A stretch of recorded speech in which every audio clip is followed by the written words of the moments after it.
तो नया chapter neural control and coordination, और हेडिंग डालें इंट्रोडक्शन।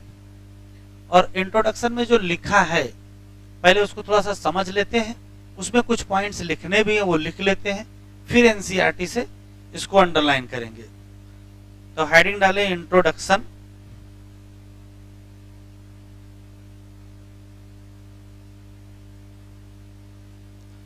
चैप्टर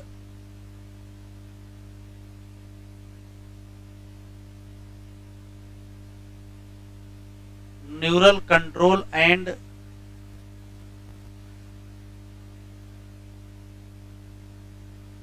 कोऑर्डिनेशन, और हेडिंग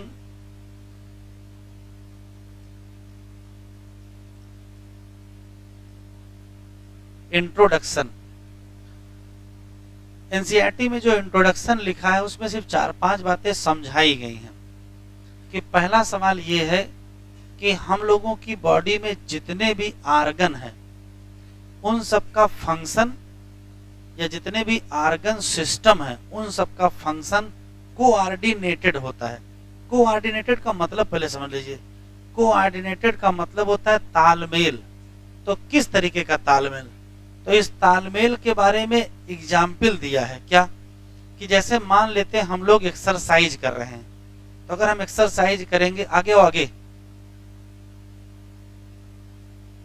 अगर हम एक्सरसाइज करेंगे तो हमारी मसल में ऑक्सीजन की डिमांड बढ़ जाएगी, और अगर ऑक्सीजन की डिमांड बढ़ी तो सप्लाई पूरी करने के लिए 3-4 आर्गन को ज्यादा काम करना पड़ेगा। जैसे सबसे पहले ब्रीदिंग रेट बढ़ाना पड़ेगा, इसका मतलब लंग्स की एक्टिविटी बढ़ जाएगी। हार्ट रेट भी बढ़ाना पड़ेगा, इसका मतलब हार्ट की एक्टिविटी बढ़ जाएगी। हम लोगों का ब्लड फ्लो बढ़ाना पड़ेगा, क्योंकि जल्दी जल्दी मसल के पास ब्लड जाए तो ब्लड वेसल की एक्टिविटी बढ़ानी पड़ेगी। जो वेस्ट बनेंगे उनको रिमूव करना है तो किडनी की एक्टिविटी बढ़ानी पड़ेगी। ठीक है, तो काम करना है केवल एक्सरसाइज, या काम है सिर्फ और सिर्फ मसल का। लेकिन आर्गन देखो कितने आ गए। तो आर्गन कई आ गए, जैसे आर्गन मसल के साथ लंग्स आ गया, मसल के साथ हार्ट आ गया, मसल के साथ ही किडनी आ गई, या मसल के साथ ही ब्लड वेसल आ गए। तो इतने सारे आर्गन मिल करके तब काम होता है कौन? एक एक्सरसाइज का। तो कहने का मतलब है कि जब कभी हम लोगों की बॉडी में पाए जाने वाले आर्गन्स या आर्गन सिस्टम का फंक्शन होता है तो उनका बेहतर तालमेल होता है कई आर्गन या कई सिस्टम से। जैसे अभी मसल का बेहतर तालमेल किससे दिखाई पड़ा? लंग से दिखाई पड़ा, हार्ट से दिखाई पड़ा, किडनी से दिखाई पड़ा, या ब्लड वेसल से दिखाई पड़ा। तो इसी को कोऑर्डिनेशन कहते हैं। तो अगर कोऑर्डिनेशन पूछा जाए कि ये कौन सी चीज है, तो कोऑर्डिनेशन का हिंदी में मतलब है तालमेल, और तालमेल का मतलब ये है कि 2 या 2 से ज्यादा आर्गन या आर्गन सिस्टम क्या रहे? फंक्शनली इंटरेक्ट रहे, आपस में जुड़े रहें और एक दूसरे के काम में मदद करें, complement the function of one and other. तो उसी को हम कहेंगे क्या? कोऑर्डिनेशन। और जब तालमेल बना रहेगा तो हमारे शरीर के इंटरनल कंडीशन जो है, जिसको होम्योस्टेसिस कहते हैं, एनसीईआरटी में एक शब्द लिखा है होम्योस्टेसिस। होम्योस्टेसिस का मतलब है सामान्य स्थिति बने रहना। तो सामान्य स्थिति तभी बनी रहेगी जब सारे आर्गन क्या रहेंगे? आपस में तालमेल से काम करेंगे। अब कमाल की बात ये है, भैया बैठो जल्दी, ये है मसल, और यहाँ है लंग्स, यही है हार्ट, फिर यहाँ है किडनी। तो यहाँ मसल है, इतने सारे आर्गन तो यहाँ है, इनके बीच तालमेल कैसे होगा? भाई मसल एक्सरसाइज कर रहे हैं, उनसे फेफड़ों का क्या मतलब है? वो तो एक्सरसाइज कर नहीं रहे हैं, तो उनको अपनी एक्टिविटी कैसे बढ़ाएंगे? कोई ना कोई तो फेफड़े से बताएगा कि भैया ऐसा करो, ब्रीदिंग रेट बढ़ा लो। कोई हार्ट से बढ़ाएगा कि तुम हार्ट रेट बढ़ा लो। तो ये तालमेल कौन कराएगा? कोई ना कोई तो संदेश पहुंचाएगा, हार्ट को भी, लिवर को भी, किडनी को भी, लंग्स को भी, कि भैया मसल एक्सरसाइज कर रही हैं, सब लोग अपनी एक्टिविटी बढ़ाओ। तो ये कौन संदेश पहुंचाएगा? तो हमारे शरीर में कोऑर्डिनेशन का काम 2 लोग करते हैं। एक का नाम न्यूरल सिस्टम है और एक का नाम एंडोक्राइन सिस्टम है।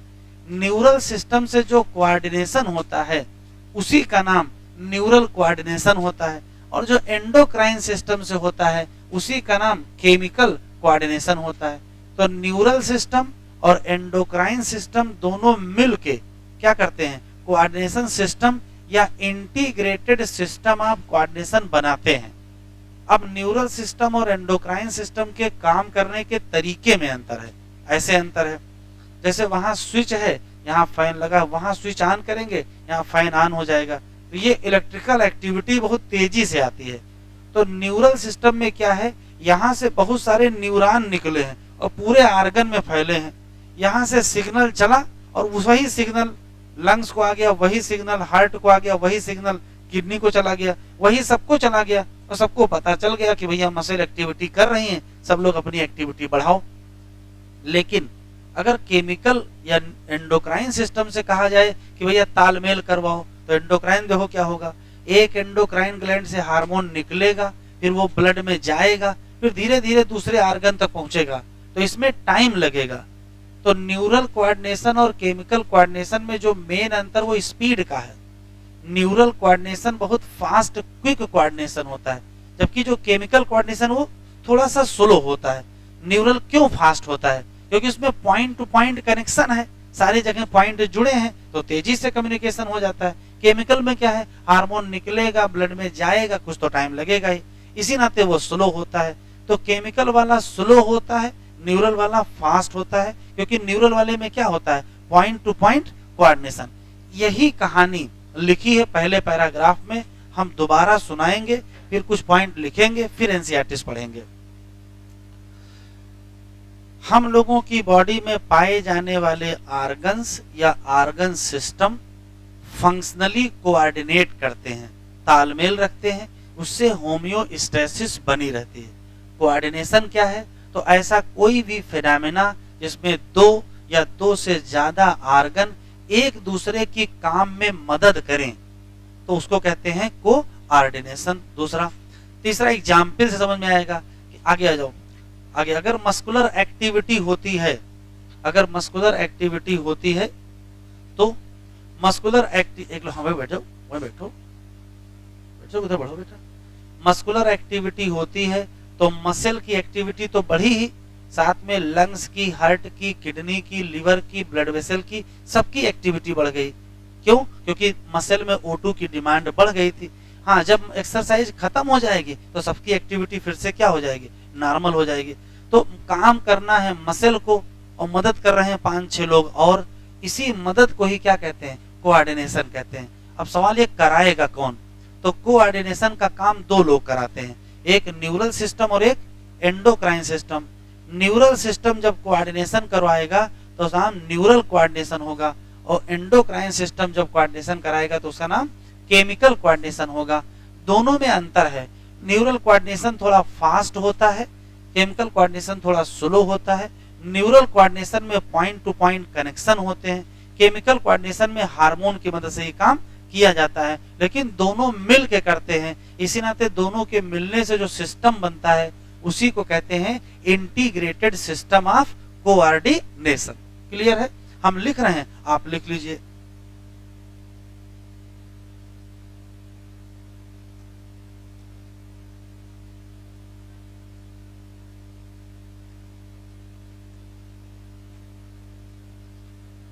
आर्गन, बेटा बातचीत न करें, आर्गन या आर्गन सिस्टम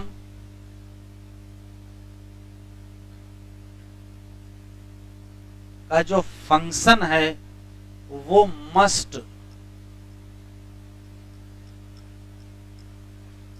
बी कोऑर्डिनेटेड।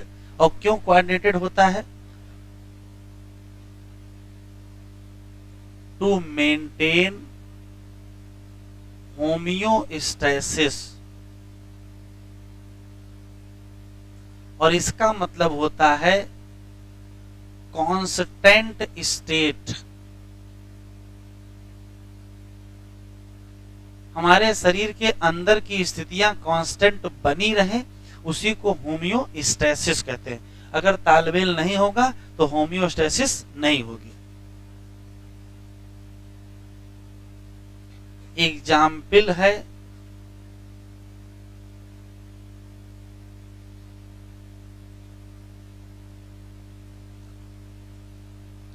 फिर दूसरा सवाल है कि कोऑर्डिनेशन है क्या? तो जब कभी दो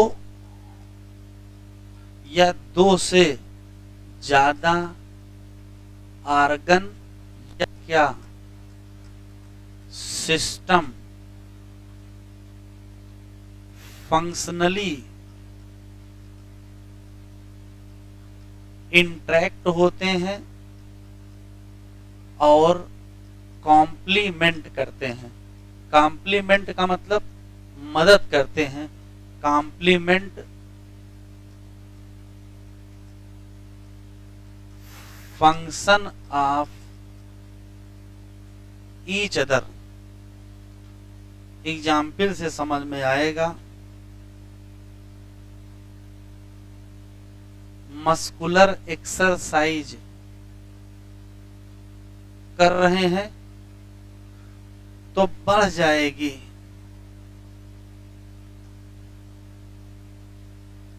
O2 डिमांड, और रिजल्ट में क्या होगा? जैसे O2 डिमांड बढ़ेगी वैसे बढ़ जाएगी ब्रीदिंग रेट,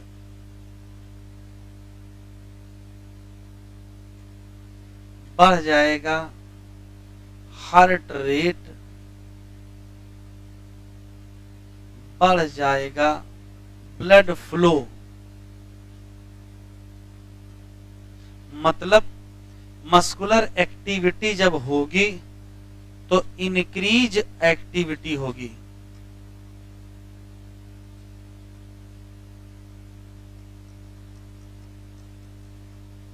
कई आर्गन की, कौन से? इंक्रीज एक्टिविटी होगी लंग्स की, हार्ट की, किडनी की, ब्लड वेसल की।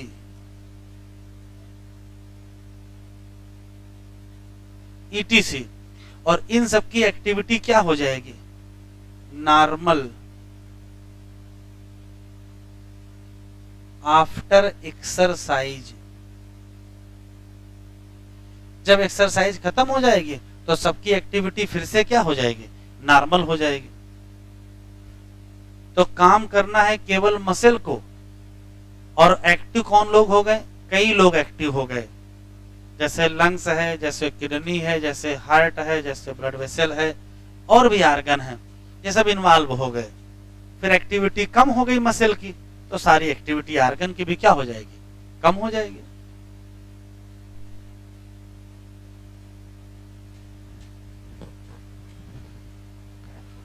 तो हिंदी में याद रखेंगे, जब कभी दो या दो से ज्यादा आर्गन फंक्शनली क्या कर जाएं? इंटरेक्ट कर जाएं, और कॉम्प्लीमेंट का मतलब मदद करें। बैठो इस पे, बैठो बेटा। कॉम्प्लीमेंट करें क्या? Function of one and other. तो उसी को क्या कहोगे? कोऑर्डिनेशन।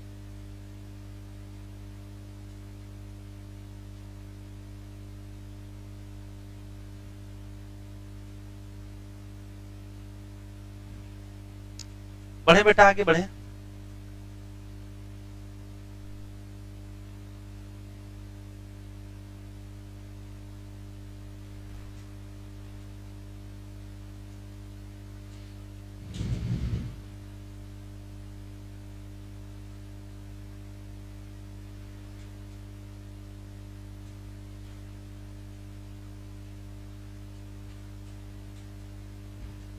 नहीं,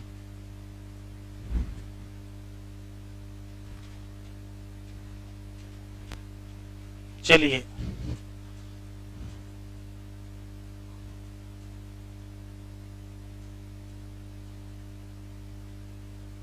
कोऑर्डिनेशन का काम कौन लोग करेंगे? तो ये न्यूरल सिस्टम करेगा।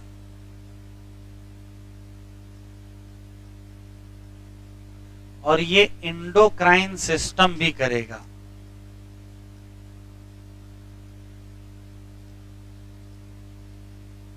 बस न्यूरल सिस्टम वाले का नाम न्यूरल कोऑर्डिनेशन,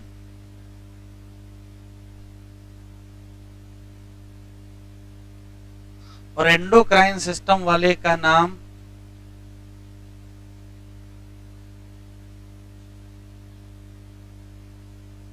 केमिकल कोऑर्डिनेशन। इसकी खास बात ये होती है कि ये क्विक कोऑर्डिनेशन होता है।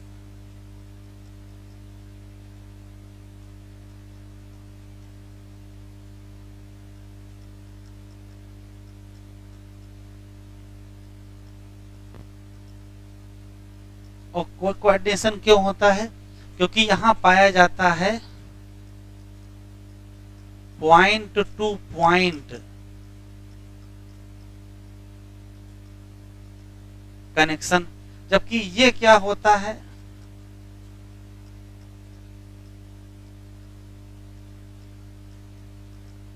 स्लो कोऑर्डिनेशन होता है। ये कौन करता है? तो ये काम हार्मोन के द्वारा होता है। न्यूरल सिस्टम और एंडोक्राइन सिस्टम दोनों मिल के बनाते हैं integrated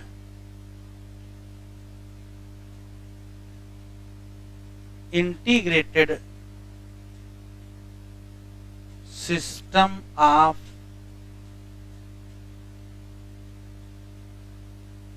coordination.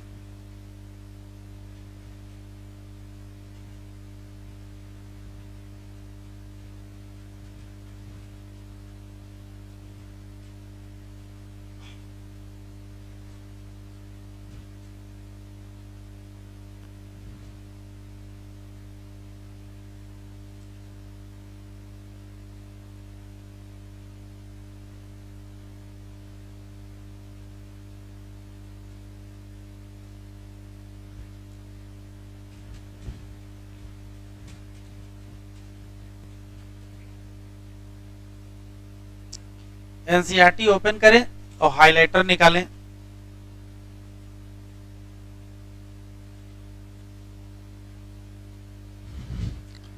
Chapter 18 neural control and coordination.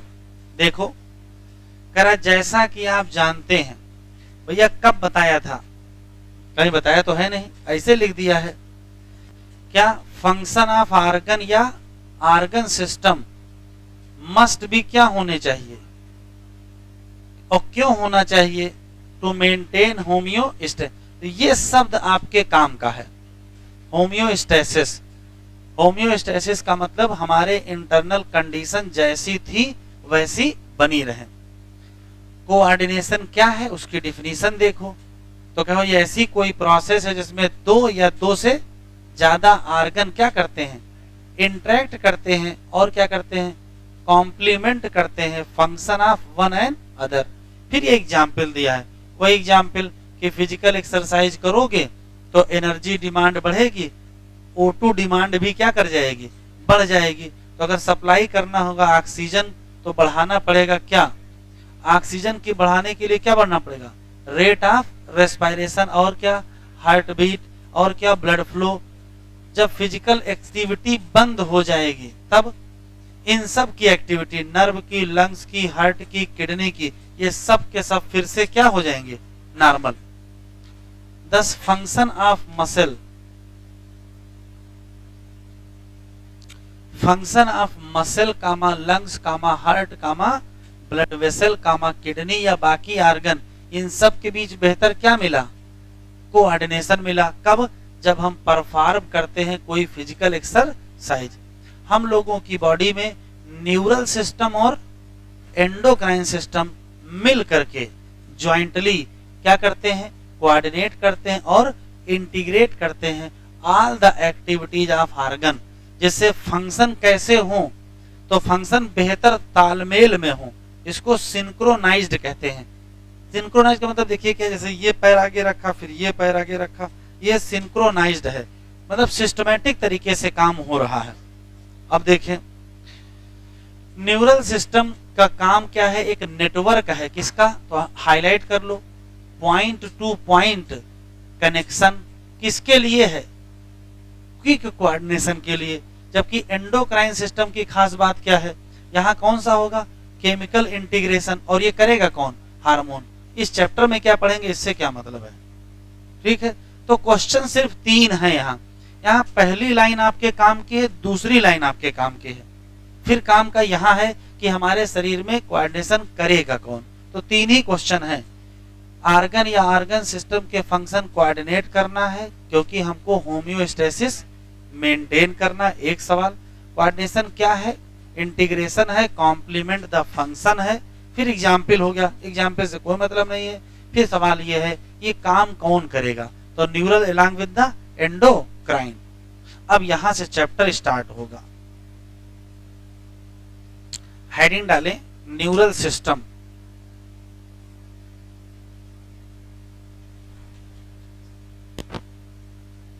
Heading डालें न्यूरल सिस्टम।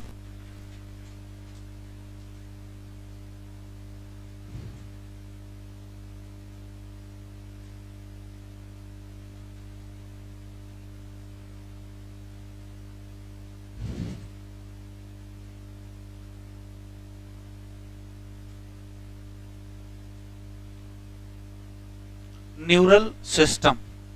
पहला सवाल यह है कि न्यूरल सिस्टम किस चीज का बना होगा। तो ये बना होता है मेड अप ऑफ न्यूरॉन। जैसे आप ये नाम लोगे वैसे पूछा जाएगा ये क्या है, तो ये बहुत स्पेशल है, हाईली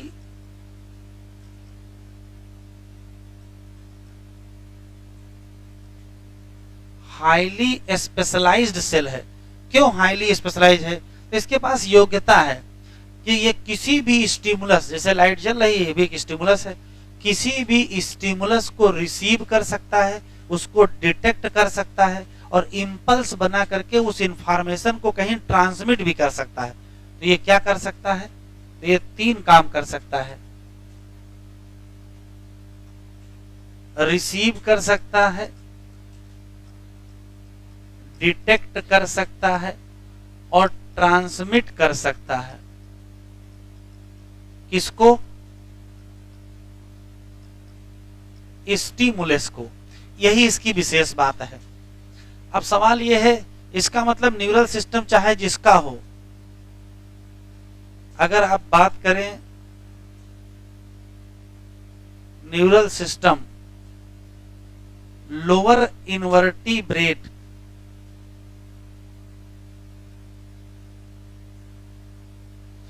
तो आप कहोगे सिंपल न्यूरल सिस्टम होता है।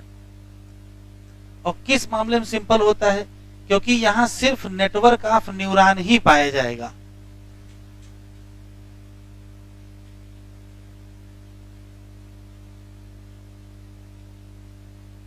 और एग्जाम्पल इसका है हाइड्रा।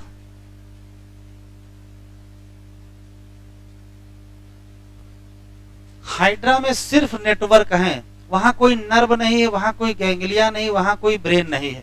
नर्व गैंग्लिया ब्रेन का कोई कॉन्सेप्ट नहीं है, सिर्फ न्यूरॉन ही न्यूरॉन है। और हाइड्रा के जो न्यूरॉन होते हैं वो कुछ इस प्रकार के होते हैं। इनको बोलते हैं नॉन पोलर न्यूरॉन। किधर से भी इंपल्स आ जाएगी और किधर को भी इंपल्स चली जाएगी। तो सिर्फ ऐसे न्यूरॉन का नेटवर्क पाया जाएगा, इसको सिंपल न्यूरल सिस्टम कहते हैं। और ये लोअर इनवर्टिब्रेट स्पेशली हाइड्रा। तो वास्तव में न्यूरल सिस्टम की शुरुआत ही सीलेंट्रेटा से होती है। अगर हम एनिमल किंगडम की बात करें तो प्रोटोजोआ, फिर पोरीफेरा, फिर सीलेंट्रेटा। तो ना तो प्रोटोजोआ में न्यूरॉन है, ना तो पोरीफेरा में न्यूरॉन है। सीलेंट्रेटा से ही न्यूरॉन क्या है, शुरू होता है। तो न्यूरल सिस्टम की शुरुआत स्टार्ट विद सीलेंट्रेटा। अब सीलेंट्रेटा में हाइड्रा आएगा और हाइड्रा में क्या मिलेगा, नेटवर्क ऑफ न्यूरॉन मिलेगा।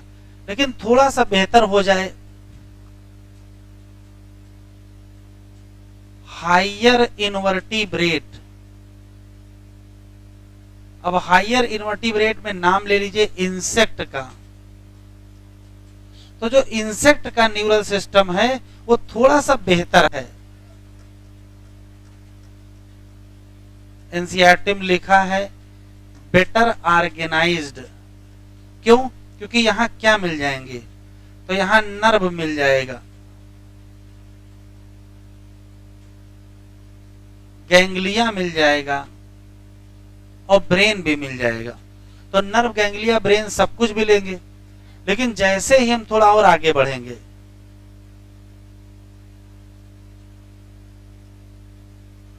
वर्टिब्रेट में, तो हमको मिलेगा कॉम्प्लेक्स न्यूरल सिस्टम। तो यहां से भी एक क्वेश्चन है, क्या?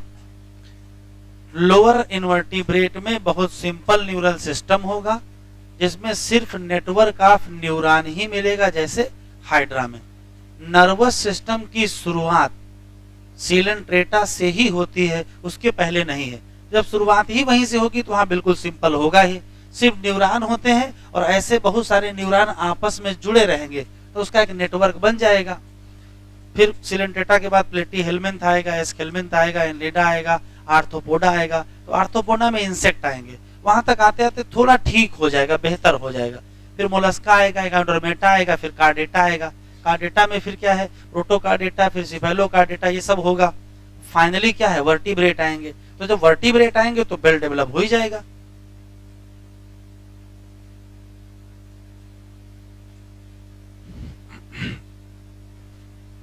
बढ़े आगे।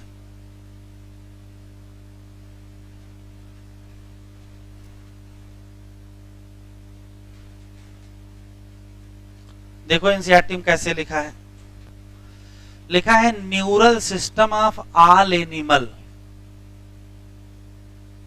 इसका ये मतलब न निकाल लीजिएगा कि न्यूरल सिस्टम सभी एनिमल में है, जिन जिन में है उनकी बात कर रहा है। Neural system present in all animal, ये गलत है। Neural system of all animal मतलब जिनमें जिनमें है उनकी बात कर रहा है। किसका बना होगा, तो कहोगे हाईली स्पेशलाइज्ड सेल। नाम क्या होगा, न्यूरॉन। काम, ये डिटेक्ट कर सकता है, रिसीव कर सकता है और ट्रांसमिट कर सकता है किसको, स्टिमुलाई। ये एक लाइन आपके काम की एग्जाम में आ सकती है। न्यूरल ऑर्गेनाइजेशन बहुत सिंपल होगा, किसमें, लोअर इनवर्टिब्रेट में। जैसे हाइड्रा में जाओगे तो हमको सिर्फ क्या मिलेगा, न्यूरॉन ही मिलेगा। न्यूरल सिस्टम थोड़ा सा बेहतर हो जाएगा, किसमें, इंसेक्ट, जहां ब्रेन भी होगा, साथ में नंबर ऑफ गैंग्लिया और न्यूरल टिश्यू भी होंगे। वर्टिब्रेट में आओगे तो बहुत डेवलप्ड न्यूरल सिस्टम मिलेगा। यहां से भले ही क्वेश्चन ना मिले लेकिन ये काम का है। अब हमको ये पढ़ना है, human neural system.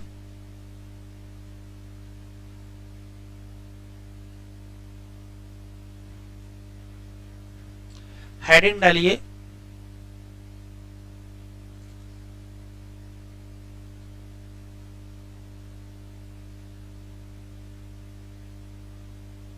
Human neural system. और ह्यूमन न्यूरल सिस्टम के दो पार्ट होते हैं, एक होता है CNS और एक होता है PNS, full form central neural system और full form peripheral neural system. अभी लिखो नहीं, थोड़ी देर सुन लो फिर लिख लेना। इधर देखो जरा, ये है हम लोगों का ब्रेन और ये है हम लोगों की स्पाइनल कार्ड। और ब्रेन से भी निकलती है नर्व और स्पाइनल कार्ड से भी निकलती है नर्व। ये क्या है, ब्रेन, और ये क्या है,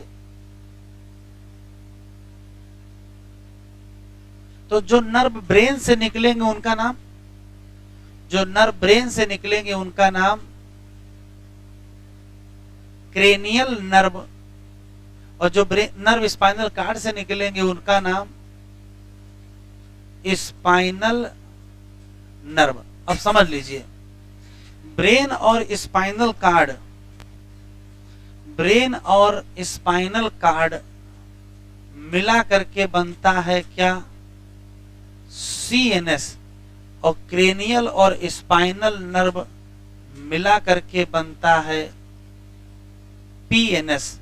तो इधर आ जाइए, अगर आपसे क्वेश्चन पूछा जाए कि सेंट्रल न्यूरल सिस्टम में कौन आएगा, तो कहोगे 2 लोग आएंगे। अभी लिखो नहीं, ब्रेन और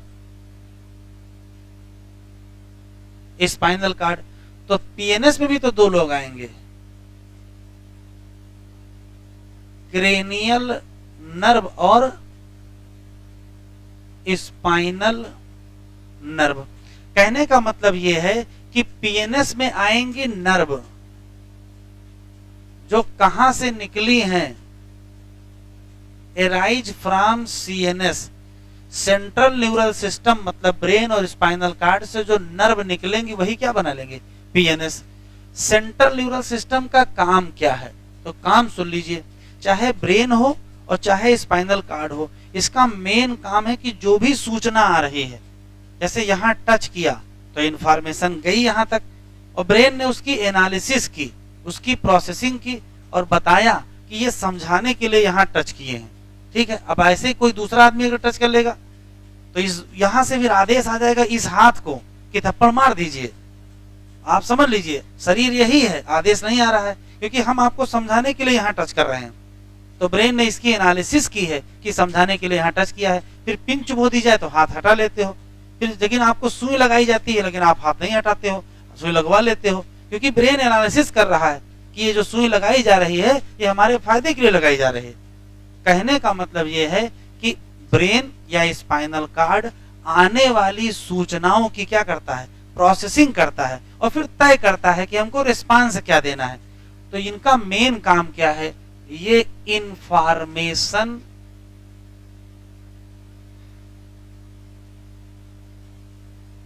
प्रोसेसिंग करते हैं। तो फिर इनका काम क्या है? तो नर्व का काम है इंफॉर्मेशन को कन्वे करना,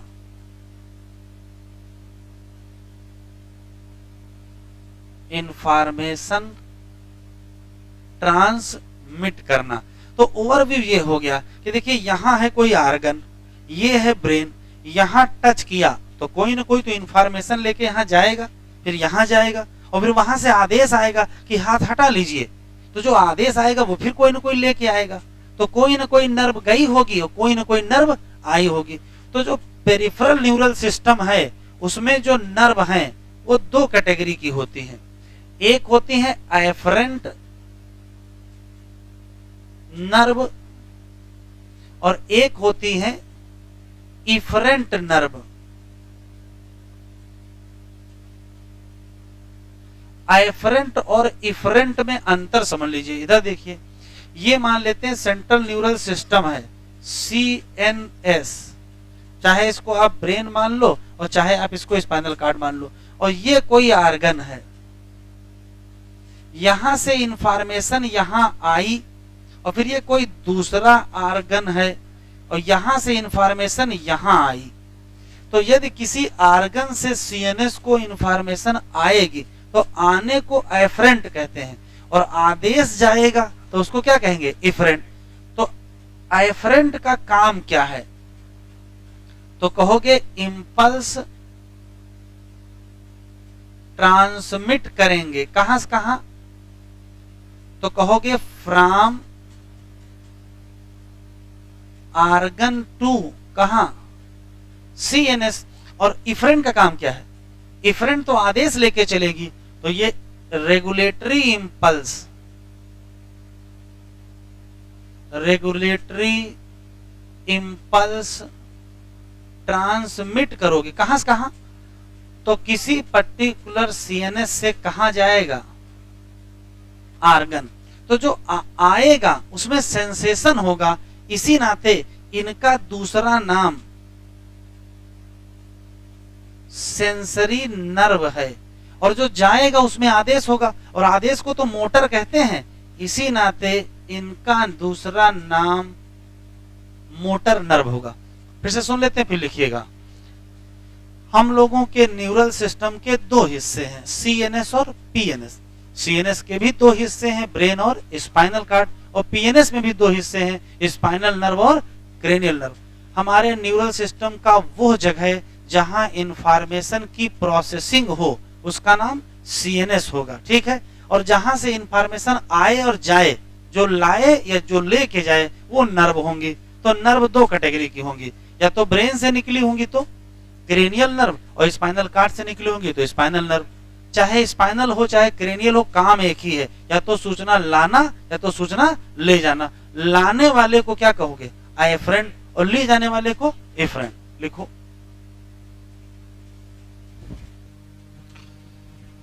अभी पढ़ा है कि इफरेंट फाइबर सीएनएस से इंपल्स लेकर के किसी आर्गन को जाते हैं। वो आर्गन कौन सा है? तो दो ऑप्शन है, या तो वो organ skeletal muscle, skeletal muscle को कहते हैं सोमैटिक आर्गन, जो सरफेस का आर्गन होता है, और या तो वो आर्गन कोई अंदर का हो जाएगा, जैसे विसरल मसल, या किसी विसरल आर्गन जैसे हार्ट को जाए या लंग्स को जाए या इंटेस्टाइन को जाए। तो जब सीएनएस से सिग्नल चलेगा तो उसके पास दो ऑप्शन है, या तो सरफेस पे आएगा तो कहेंगे सोमैटिक आर्गन को गया है, या तो अंदर को जाएगा तो कहेंगे विसरल आर्गन गया है। तो यदि इंफॉर्मेशन सोमैटिक आर्गन को गया है तो उसे कहेंगे सोमैटिक न्यूरल सिस्टम, और अगर अंदर गया है तो उसे कहेंगे autonomic neural system.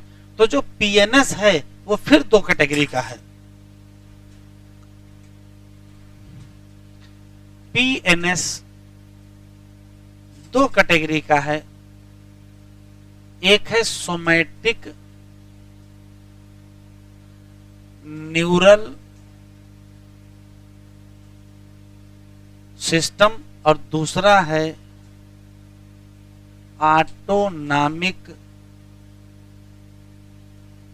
Neural system. Somatic neural system impulse कहां से कहां ले जाएगा? तो ये इंपल्स को सीएनएस से सोमैटिक आर्गन, और सोमैटिक आर्गन जैसे स्केलेटल मसल, तो impulse from CNS to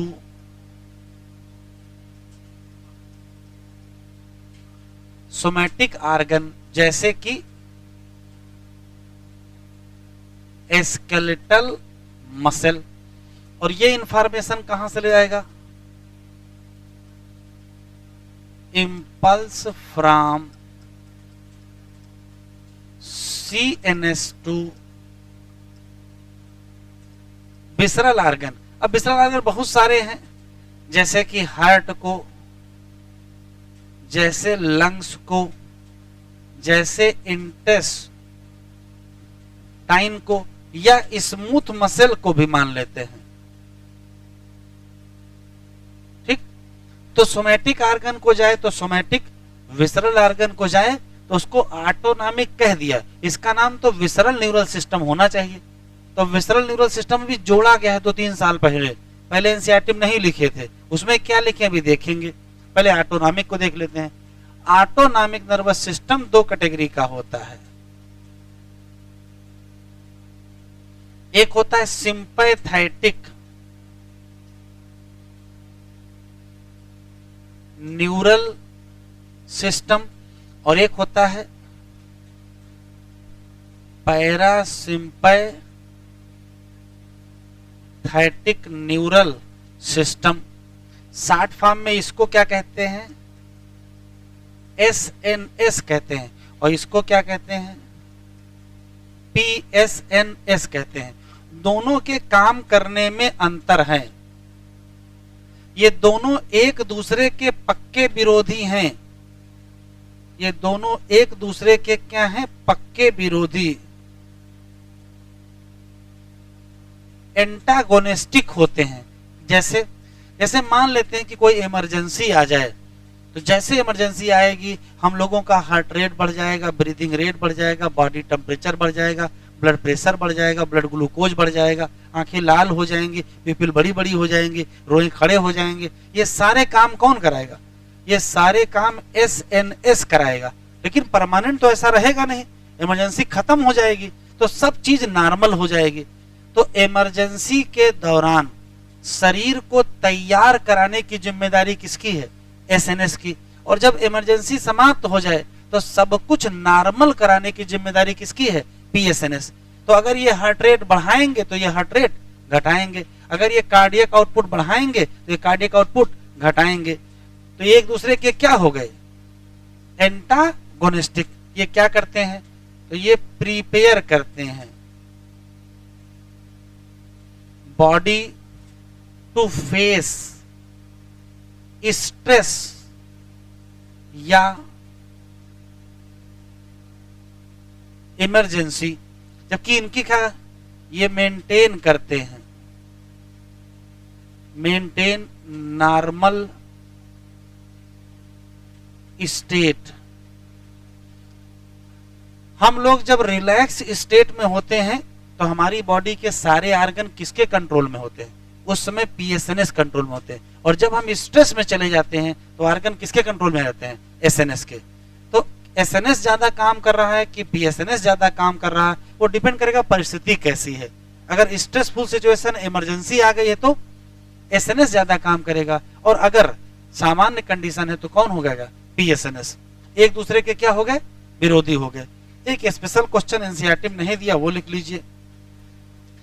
SNS adrenaline release करते हैं, जबकि पीएसएनएस एसिटाइल कोलिन रिलीज करते हैं। जैसे आपको थोड़ा बहुत याद हो, जैसे नर्वस सिस्टम से एक सिंपैथेटिक नर्व हार्ट को आती है, एक पैरासिम्पैथेटिक नर्व भी हार्ट को आती है। तो जो सिंपैथेटिक नर्व है वो हार्ट की सरफेस पर एड्रीनलिन रिलीज करेगी, और जो पैरासिम्पैथेटिक नर्व है वो हार्ट की सरफेस पर एसिटाइल कोलिन रिलीज करेगी। मैंने वहां लिखाया है।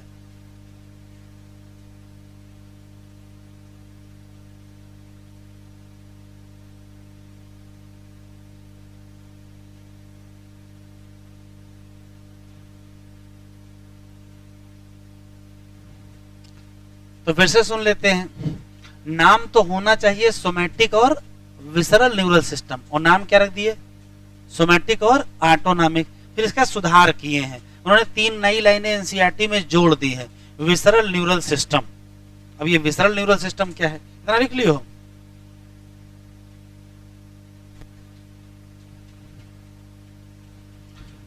तो अगर इंफॉर्मेशन सीएनएस से सोमैटिक ऑर्गन को जाए, जैसे स्केलेटल मसल को जाए तो सोमैटिक न्यूरल सिस्टम, और विसरल ऑर्गन को जाए जैसे हार्ट को, लंग्स को, किडनी को, इंटेस्टाइन को, दुनिया का ऑर्गन अंदर के हैं, या स्मूथ मसल को भी जाए तो हम क्या कहेंगे?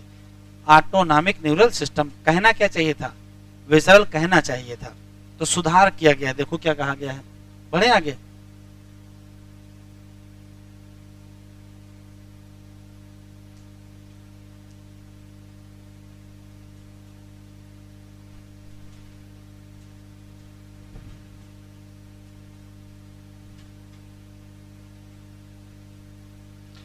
सिंपैथेटिक न्यूरल सिस्टम स्ट्रेसफुल में बॉडी में क्या चेंज करता है वो यहां नहीं पढ़ेंगे, वो हम लोग जब केमिकल कोऑर्डिनेशन पढ़ेंगे वहां आइडिनल मेडुला पढ़ेंगे तो वहीं इसको देख लेंगे। आइडिनल मेडुला का काम और सिंपैथेटिक का काम बिल्कुल एक जैसा होता है, जब उसको पढ़ेंगे तो इसी के साथ में देख लेंगे। चलिए साइड में लिखिए विसरल न्यूरल सिस्टम।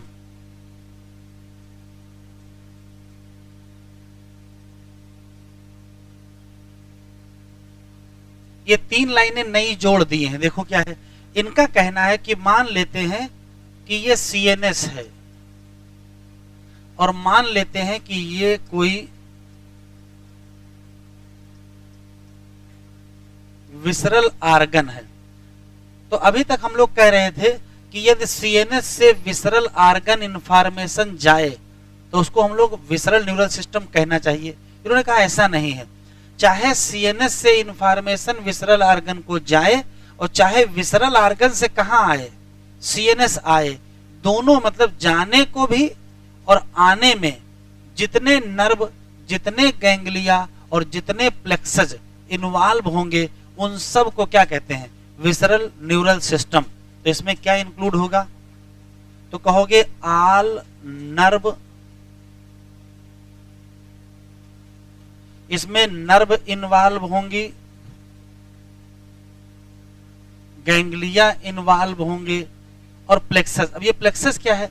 तो नर्व का जो नेटवर्क होता है, ये जो नेटवर्क बनता है इसी को प्लेक्सस कहते हैं। नर्व नेट को प्लेक्सस कहते हैं। तो चाहे नर्व कहो, चाहे गैंग्लिया कहो, चाहे plexus, all nerve ganglia plexus जो इन्वॉल्व हैं इन इंपल्स ट्रांसमिशन। कहां से कहां? From CNS to visceral organ, और कहां से कहां? Visceral organ to CNS. दोनों तरफ, सीएनएस से विसरल और विसरल से सीएनएस, इंफॉर्मेशन को लाने और ले जाने में जो भी नर्व, जो भी गैंग्लिया, जो भी प्लेक्सस शामिल होंगे उन्हीं का नाम हम क्या कहेंगे? Visceral neural system. ये जोड़ा है एनसीईआरटी ने।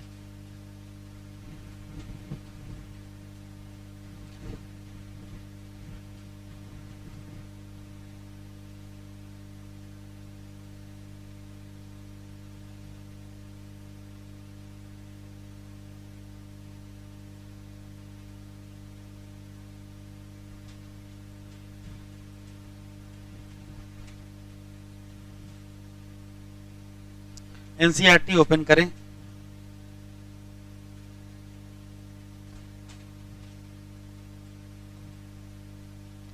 Human neural system. Human neural system के दो हिस्से हैं, सीएनएस और पीएनएस। सीएनएस में क्या आएगा? ब्रेन और स्पाइनल कार्ड। ये हाईलाइट कर लीजिए और टिक कर लीजिए, इंपॉर्टेंट भी है। यही वो जगह है जहां क्या होगी? इंफॉर्मेशन की प्रोसेसिंग होगी, और यही बाकी सारे ऑर्गन को क्या करेगा? कंट्रोल करेगा। जबकि पीएनएस में क्या आएंगे? तो सारी नर्व आएंगी। ये कहां से निकली होंगी? सीएनएस से। अब चाहे कहां से निकले? ब्रेन से, और चाहे कहां से निकले? Spinal cord. लेकिन जो पीएनएस में नर्व होंगे वो दो कैटेगरी के होंगे, एफरेंट और इफरेंट। एफरेंट का काम बताओ। तो ये ट्रांसमिट इंपल्स फ्रॉम टिश्यू या ऑर्गन से कहां लेके जाएंगे? और इफरेंट का काम, ये इंपल्स लेके चलेंगे कौन से? रेगुलेटरी। और कहां से? सीएनएस से किसी न किसी ऑर्गन या टिश्यू को। PNS divided into two division, एक का नाम और एक का नाम ऑटोनॉमिक। देखो लिखा है somatic neural system relay impulse कहां से? सीएनएस से। और कहां जाएगा? स्केलेटल मसल कहो चाहे सोमैटिक ऑर्गन कहो। जबकि autonomic neural system transmit impulse from कहां से? सीएनएस से। किसको? इनवॉलंटरी ऑर्गन कहो चाहे विसरल ऑर्गन कहो। अब वो इनवॉलंटरी ऑर्गन जैसे कि कौन सा? Smooth muscle. तो जहां विसरल ऑर्गन लिखे तो वहां इनवॉलंटरी ऑर्गन जरा बढ़ा दीजिए। ऑटोनॉमिक न्यूरल सिस्टम फिर डिवाइड है किसमें? सिंपैथेटिक और पैरासिम्पैथेटिक। सिंपैथेटिक और पैरासिम्पैथेटिक का काम नहीं दिया, लेकिन एक लाइन हम लोगों ने लिख ली थी। फिर देखो स्पेशली ये इतना पैराग्राफ जोड़े हैं नया। विसरल न्यूरल सिस्टम,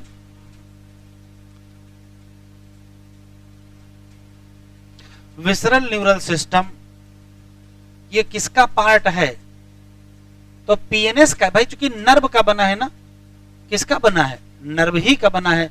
बस क्या काम है देखो, it comprises of whole complex of nerve होंगे, फाइबर होंगे, गैंग्लिया और क्या? प्लेक्सस होंगे, जो इंपल्स को कहां से कहां ले जाएंगे? तो सीएनएस से कहां? विसरा, और विसरा से कहां? CNS.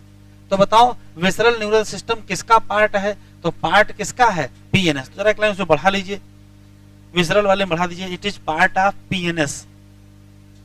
It is part of PNS.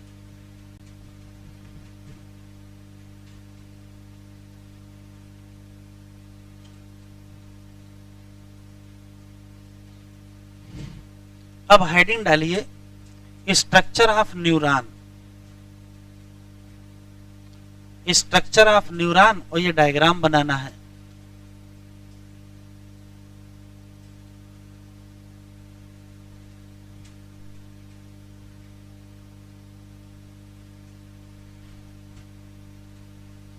तो हेडिंग डालिए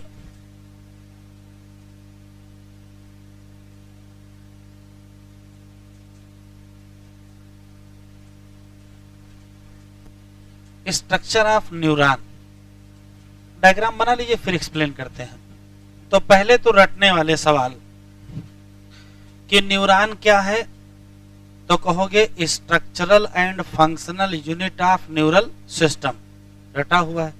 न्यूरॉन क्या है, तो अभी पीछे पढ़ के आए, हाईली स्पेशलाइज्ड सेल है। न्यूरॉन एक प्रकार की पोलराइज्ड सेल है, अभी आगे पढ़ेंगे।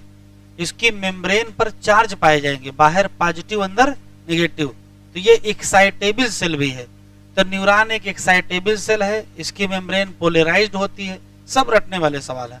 ये भी पता है neuron longest cell of body है। शरीर में पाई जाने वाली सबसे लंबी सेल कौन सी है? न्यूरॉन। न्यूरॉन या न्यूरल टिश्यू की सेल डिवाइड नहीं करती हैं। न्यूरॉन कभी डिवाइड नहीं करता है। तो अगर न्यूरल सिस्टम में कोई चोट लग गई, इंजरी हो गई, तो रिपेयर नहीं होगा। तो न्यूरल टिश्यू कभी भी रिपेयर नहीं होता है। क्यों? क्योंकि न्यूरॉन कभी डिवाइड नहीं होता है। क्यों नहीं डिवाइड करता है? तो न्यूरॉन इतना लंबा है कि स्पिंडल फाइबर ही नहीं बन पाएगा। न्यूरॉन इतना लंबा है कि स्पिंडल फाइबर नहीं बन पाएगा। एक बात, तो अगर डिवाइड नहीं करेगा तो किस फेज में रहेगा? सेल डिवीजन में कई फेज होती है ना, G1 phase, S phase, G2 phase, M phase. तो कौन सी फेज होगा? तो इंटरफेज सबसे बढ़िया आंसर। अब इंटरफेज में भी बहुत सारी फेज हैं, तो इंटरफेज में क्या कहोगे? G0 फेज में। ठीक है, तो ये सब रटने वाले हैं। तो पहले रटने वाले सवाल लिख लीजिए।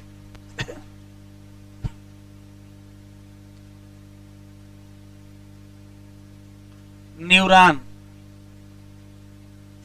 रटने वाले क्वेश्चन लिख लें। स्ट्रक्चरल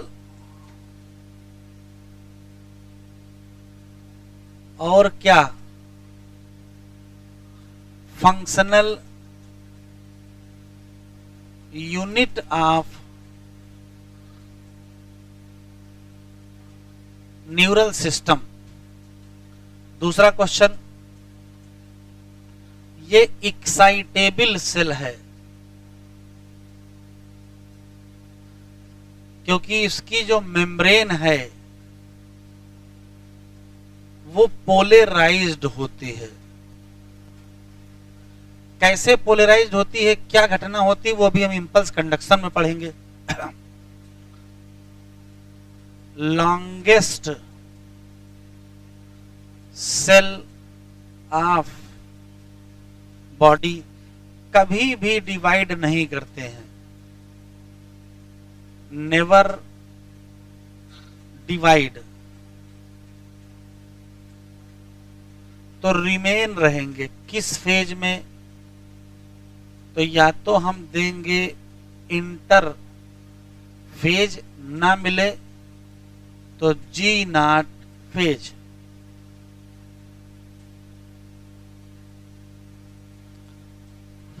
रटने वाला ही सवाल है।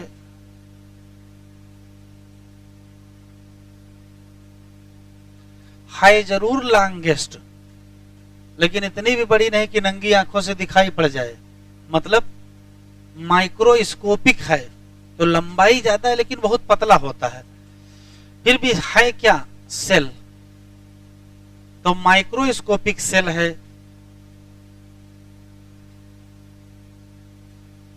इसमें 3 पार्ट होते हैं। कौन से? तो डेंड्राइट,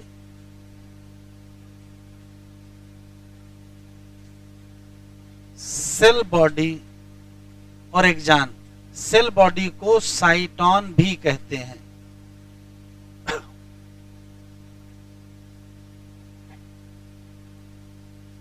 हमको 2-3 क्वेश्चन डेंड्राइट के, 2 क्वेश्चन सेल बॉडी के, 2 ही 3 क्वेश्चन एग्जाम के पढ़ने हैं।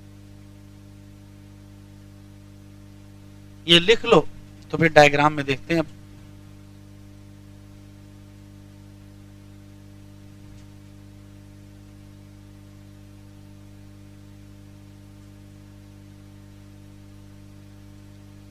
अच्छा नेवर लिखा है, नेवर, स्पेलिंग गलत हो गई, सही कर लो। नर्व लिख गया, चलो नेवर लिख लो, कोई दिक्कत नहीं है, अब सही है। नेवर डिवाइड,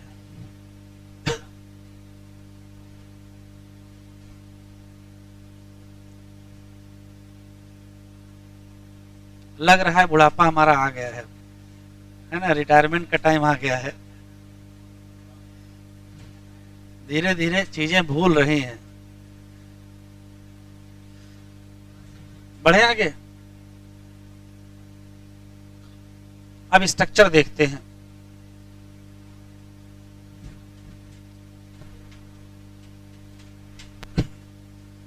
देखो इधर, अब कुछ लिखेंगे नहीं, कुछ सुनेंगे। अगर हम न्यूरॉन को ध्यान से देखें तो न्यूरॉन में कुल 3 हिस्से हैं। इसका जो मेन हिस्सा है वो है सेल बॉडी, और इसी के साथ 2 और हिस्से, एक का नाम डेंड्राइट, एक का नाम एक्सान।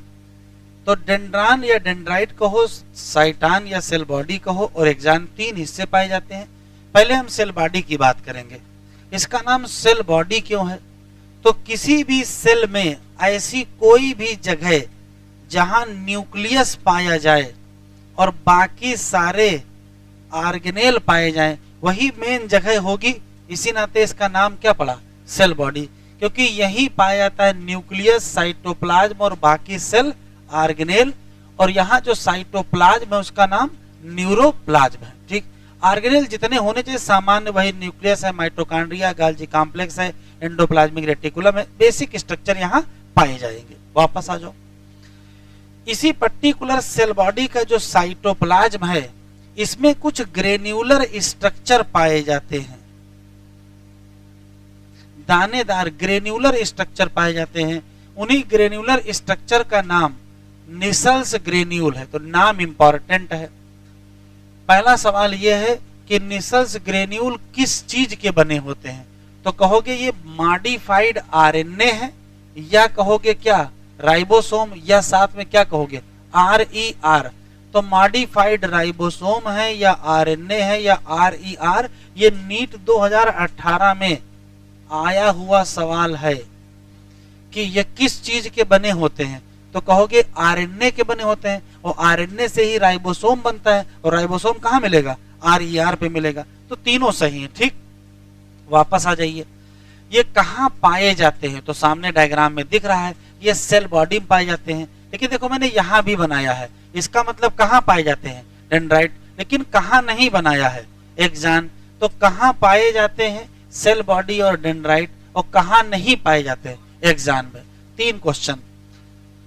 किसी पर्टिकुलर न्यूरॉन की जो सेल बॉडी है उसमें न्यूक्लियस और बाकी सेल ऑर्गेनेल होंगे, ग्रेन्युलर स्ट्रक्चर होंगे, नाम निसल ग्रेन्यूल होगा। और निसल ग्रेन्यूल कहाँ होंगे? तो सेल बॉडी और डेंड्राइट। कहाँ नहीं होंगे? एक्सान। सेल बॉडी काम खत्म। दूसरा क्वेश्चन देखिए, इसी सेल बॉडी से ढेर सारी छोटी छोटी प्रोसेस निकलती हैं, ढेर सारी छोटी छोटी प्रोसेस निकलती हैं जो तेजी से क्या करती हैं? डिवाइड करती हैं। इन छोटी छोटी प्रोसेस का नाम डेंड्राइट है। काम बताओ। तो काम देखो क्या है? तो काम यह है इंपल्स इधर लेके आओ। इधर का मतलब सेल बॉडी। तो इंपल्स या इंफॉर्मेशन को सेल बॉडी की तरफ कौन लेके आएगा? तो आंसर देंगे क्या? डेंड्राइट। और उसमें भी क्या पाए जाएंगे? निसल्स ग्रेन्यूल पाए जाएंगे। इसी तरीके से सेल बॉडी से एक बड़ी सी प्रोसेस निकलती है। इस बड़ी सी प्रोसेस का नाम क्या है? एक्सान। काम देखो, इंपल्स को दूर लेके जाना, इंपल्स को दूर लेके जाना। कहां लेके जाओगे? तो देखो कहां, या तो किसी दूसरे न्यूरॉन से जुड़ जाएंगे तो इसको साइनेप्सिस कहते हैं, और या तो मसल पे जाएंगे तो नाम क्या पड़ा? Neuromuscular junction. तो इंपल्स को सेल बॉडी से दूर या तो साइनेप्सिस पे जाएंगे और या तो न्यूरोमस्कुलर जंक्शन। लेके कौन जाएगा? एक्सान। थोड़ा और ध्यान से देखेंगे, डेंड्राइट में छोटी छोटी ब्रांचेज पाई जाती हैं, तो एक्सान का टर्मिनल भी क्या है? ब्रांच है। एक जान का टर्मिनल ब्रांच होता है और इसका नाम टीलोडेंड्रिया। ये एक कोई ब्रांच है, ये दूसरी ब्रांच है, ये तीसरी ब्रांच है। जितनी भी ब्रांच होती हैं, किसी भी ब्रांच को ध्यान से ये ब्रांच है तो ब्रांच के किनारे पर ऐसा स्ट्रक्चर पाया जाएगा, बल्ब लाइक स्ट्रक्चर, और इस बल्ब लाइक स्ट्रक्चर का नाम साइनेप्टिक नॉब। और ध्यान से देखेंगे तो इसके अंदर स्ट्रक्चर ऐसे मैंने बना रखे हैं जिनका नाम साइनेप्टिक वेसिकल। और ध्यान से देखेंगे तो इसके अंदर भरा होगा क्या, इसके अंदर भरा होगा न्यूरोट्रांसमीटर। तो एक जान के क्या सवाल है, एक जान एक लंबी सी प्रोसेस है जो सेल बॉडी से निकली है। एक जान इंपल्स को कैरी करेगी अवे फ्रॉम सेल बॉडी, कहां लेके जाएगी, या तो साइनेप्सिस या तो न्यूरोमस्कुलर जंक्शन पर। एक जान के टर्मिनल एंड भी क्या होते हैं, ब्रांच, और प्रत्येक ब्रांच टर्मिनेट करती है एज ए साइनेप्टिक नॉब, उसके अंदर साइनेप्टिक वेसिकल, उसके अंदर न्यूरोट्रांसमीटर। फिर से सुन लेते हैं, 5-6 लाइनें लिखनी है। किसी भी न्यूरॉन के स्ट्रक्चर को देखेंगे तो 3 हिस्से हैं, सेल बॉडी है, डेंड्राइट है, एक्सान है। पहले सेल बॉडी के सवाल। सेल बॉडी ही मेन जगह है, क्यों, यहाँ न्यूक्लियस और बाकी सारे सेल ऑर्गेनेल पाए जाते हैं। खास बात नहीं है, खास बात यह है कि यहाँ एक ग्रेन्यूलर स्ट्रक्चर पाए जाते हैं जिनका नाम निसल्स ग्रेन्यूल। और निसल्स ग्रेन्यूल बने किसके होते हैं, आरएनए के, राइबोसोम के या आरईआर के। निसल्स ग्रेन्यूल कहाँ हैं और कहाँ नहीं है, हैं कहाँ, सेल बॉडी और डेंड्राइट, और कहाँ नहीं है, एक्सान। अब आते हैं डेंड्राइट की बात। डेंड्राइट छोटी छोटी प्रोसेस हैं जो कहां से निकलती हैं, सेल बॉडी से, और जो तेजी से क्या करती हैं, डिवाइड करती हैं। इनका एक काम है इंपल्स को सेल बॉडी की तरफ लाना। फिर आता है एक्सान। एक्सान सिंगल प्रोसेस है, लंबी प्रोसेस है, काम क्या है, इंपल्स को सेल बॉडी से दूर ले जाना। कहां, तो या तो साइनेप्सिस पर और या तो न्यूरोमस्कुलर जंक्शन। और ध्यान से देखेंगे तो एक्सान की टर्मिनल एंड ब्रांच्ड होती है, और जो जितनी भी ब्रांच होती हैं सबकी टिप का नाम क्या है, साइनेप्टिक नॉब, उसके अंदर क्या है, साइनेप्टिक वेसिकल, उसके अंदर क्या है, न्यूरोट्रांसमीटर। तो जरा 4-5 लाइन लिख लीजिए।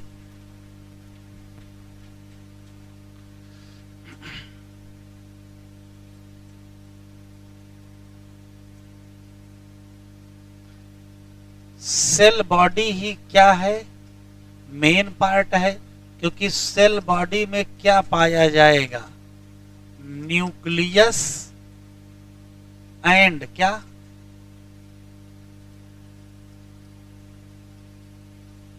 Other organelle. यहां पाया जाएगा ग्रेन्यूलर स्ट्रक्चर जिसका नाम निसल्स ग्रेन्यूल है। कहां प्रेजेंट है, कहां एब्सेंट है, वो मैंने वहां लिख रखा है, उसको वहीं से याद रखेंगे।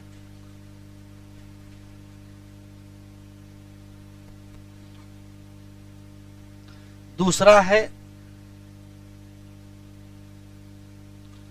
डेंड्राइट। इनकी क्वेश्चन क्या है, ये ढेर सारी मेनी स्मॉल प्रोसेस कहां से निकलती हैं,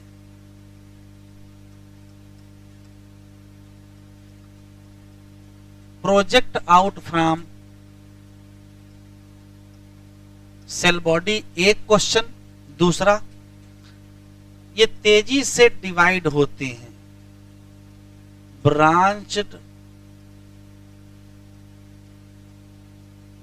रिपीटेडली, और कैरी करती हैं इंपल्स को किधर की तरफ, टूवर्ड सेल बॉडी। फिर है एक्सान।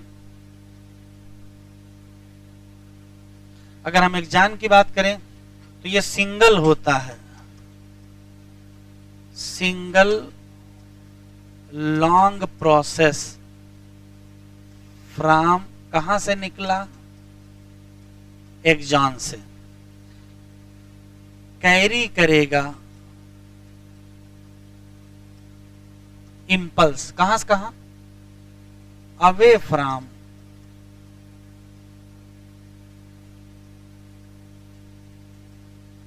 सेल बॉडी, और लेके कहां जाएगा, तो या तो साइनेप्सिस या तो न्यूरो मस्कुलर जंक्शन। अच्छा, इसकी टर्मिनल एंड क्या होती है, ब्रांच्ड होती है, और जितनी भी ब्रांच है, ईच ब्रांच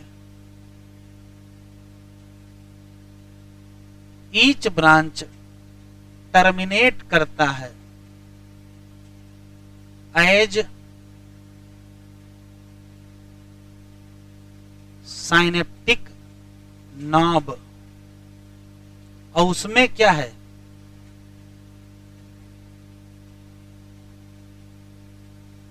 साइनेप्टिक वेसिकल, और उसमें क्या है,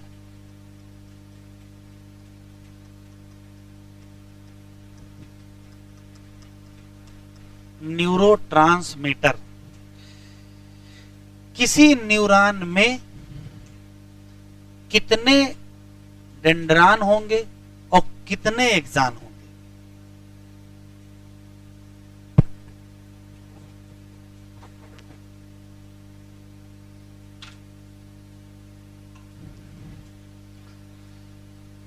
तो इसका सीधा जवाब नहीं दे सकते हैं।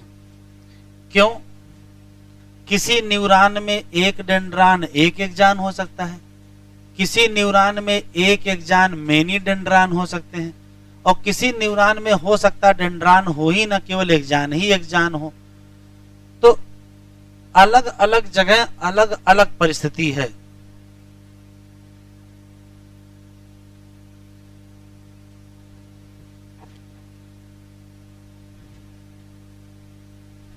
तो साइड हेड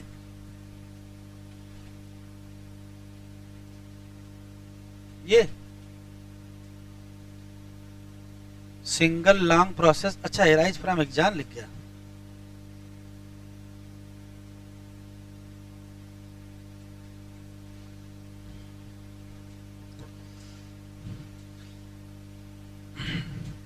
ढेर सारी छोटी छोटी प्रोसेस निकले डेंड्राइट, और एक बड़ी प्रोसेस निकले एक्सॉन। छोटी प्रोसेस हो चाहे बड़ी, दोनों ब्रांच हैं, छोटी वाली भी ब्रांच है और बड़ी वाली भी ब्रांच है। बस फर्क यह है कि एक्सॉन की जो ब्रांच है उसका जो टिप है वहां क्या है, साइनेप्टिक नॉब, उसके अंदर साइनेप्टिक वेसिकल, उसके अंदर न्यूरोट्रांसमीटर। किसी न्यूरॉन में एक एक्सॉन ढेर सारे डेंड्रान, एक एक्सॉन एक डेंड्रान, या सिर्फ और सिर्फ एक्सॉन ही एक्सॉन, डेंड्रान एब्सेंट, ऐसे बहुत सारे विकल्प हैं।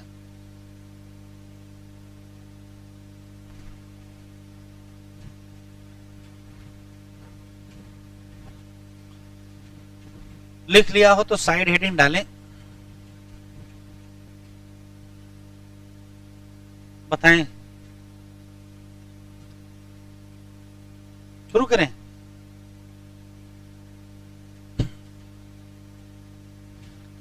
तो साइड हेडिंग डालें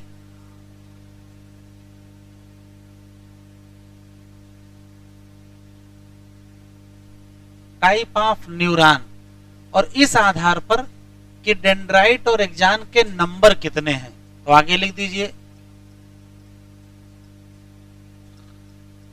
on basis of number of dendrite और एक्सॉन। पहला न्यूरॉन है मल्टी पोलर न्यूरॉन, लिखते चलेंगे मल्टी का मतलब ढेर सारे, पोलर का मतलब पोल। तो ढेर सारे पोल हों न्यूरॉन में तो डायग्राम से समझ में आएगा। ये है न्यूरॉन, इसमें ढेर सारे क्या हैं, डेंड्राइट, और एक क्या है, एक्सॉन। तो ढेर सारे डेंड्राइट है, इसका मतलब समझ लीजिए क्या है। इसका मतलब है कई दिशाओं से इंपल्स आएगी, कई तरफ से आएगी, तो क्या कहोगे, मल्टीपोल कहोगे। तो मल्टीपोल न्यूरॉन का मतलब क्या है, मेनी डेंड्राइट और सिंगल क्या, एक्सॉन। और कहां पाया जाएगा, इसका एग्जाम्पल याद रखेंगे। एग्जाम्पल याद रखेंगे, सेरिब्रल कॉर्टेक्स। अभी हम ब्रेन पढ़ेंगे तो सेरिब्रम पढ़ेंगे, और सेरिब्रम में दो हिस्से होते हैं, सेरिब्रल कॉर्टेक्स और सेरिब्रल मेडुला। तो सेरिब्रल कॉर्टेक्स के जो हार्मोन होते हैं वो मल्टीपोलर। दूसरा न्यूरॉन है बाइपोलर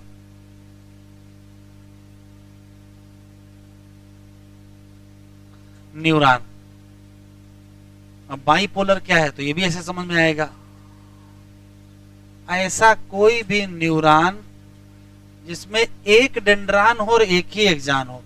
तो एक पोल इंपल्स आने के लिए और एक पोल इंपल्स ले जाने के लिए, तो दो ही पोल तो हुए। तो क्या है, वन डेंड्रान और वन क्या, एक्सॉन। और इसका एग्जाम्पल है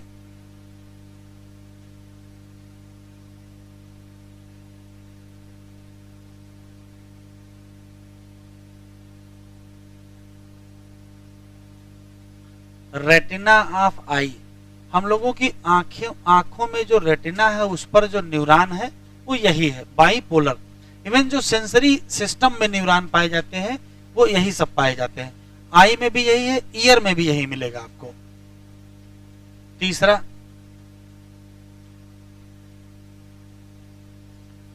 यूनी पोलर न्यूरॉन। देखो डायग्राम से समझ में आएगा, ऐसा कोई भी न्यूरॉन जिसमें सेल बॉडी तो हो, एक्सॉन हो, लेकिन डेंड्रान क्या है, ना हो, तो इसका नाम क्या कहेगा, यूनिपोलर। क्या है, cell body with axon only.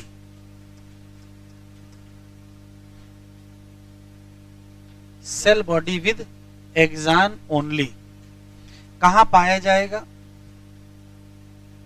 तो ये पाया जाता है एम्ब्रायोनिक।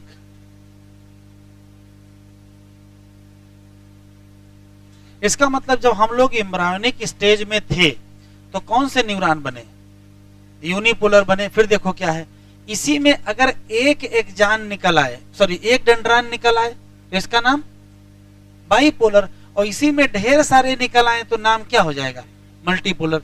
तो बनेगा कैसे, पहले यूनिपोलर बनेगा, फिर बाद में क्या हो जाएगा, वही बाइपोलर या वही क्या हो जाएगा, मल्टीपोलर।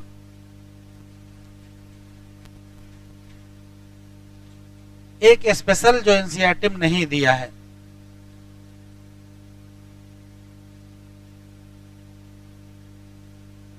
स्यूडो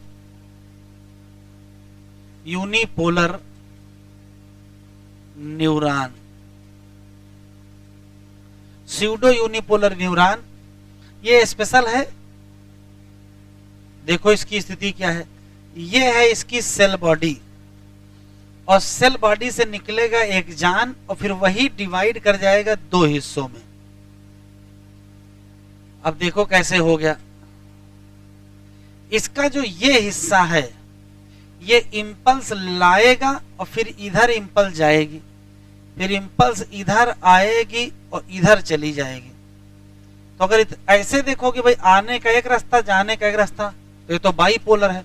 लेकिन यहां से प्रोसेस एक ही निकली है तो क्या है, यूनिपोलर है। इसी नाते इसका नाम स्यूडो यूनिपोलर है और ये हम लोगों के शरीर में पाया जाता है। कहां? तो इसका एग्जाम्पल है एट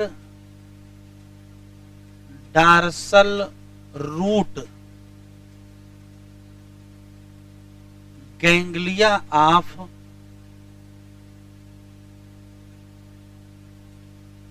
स्पाइनल नर्व।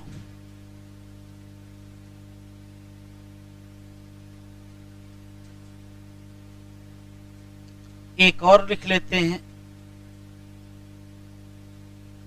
एक है non polar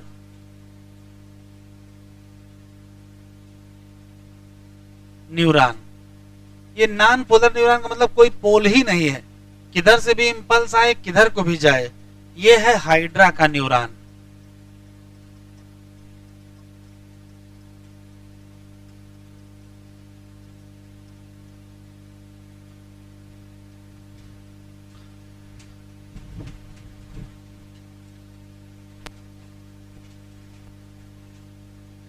myelin sheath,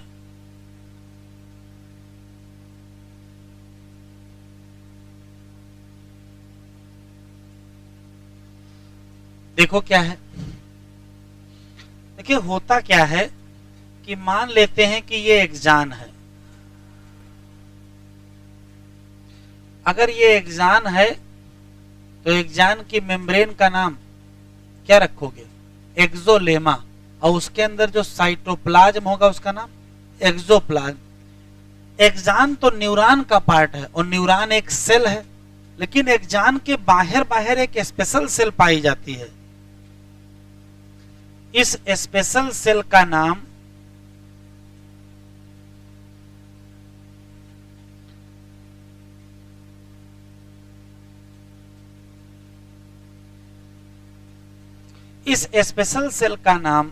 Schwann cell है। अब देखिए हुआ क्या है, ये जो स्वान सेल है इसकी सेल मेम्ब्रेन, जैसे ये एक्सान है तो एक्सान के बाहर ये स्वान सेल लगी है, ऐसे एक्सान के बाहर ये दूसरी स्वान सेल है, फिर तीसरी स्वान सेल, चौथी स्वान सेल। अब चूंकि डायग्राम तो सेक्शन में देख रहे हैं, ये कंप्लीट पूरी स्वान सेल है। तो मान लेते ये एक्सान है, ये स्वान सेल इसने ऐसे घेर रखा है। तो एक्सान एनवेलप बाई स्वान सेल, जितने एरिया में स्वान सेल है वहां इसकी सेल मेम्ब्रेन चारों तरफ लिपट जाती है। ऐसे इस तरीके से स्ट्रक्चर बन जाता है, ऐसे बन गया है। जितने एरिया में स्वान सेल है उसकी प्लाज्मा मेम्ब्रेन इसके चारों तरफ लिपट जाती है, तो यहां बहुत मोटी एक लेयर बन जाती है। उसी मोटी लेयर का नाम क्या है, माइलिन शीथ है।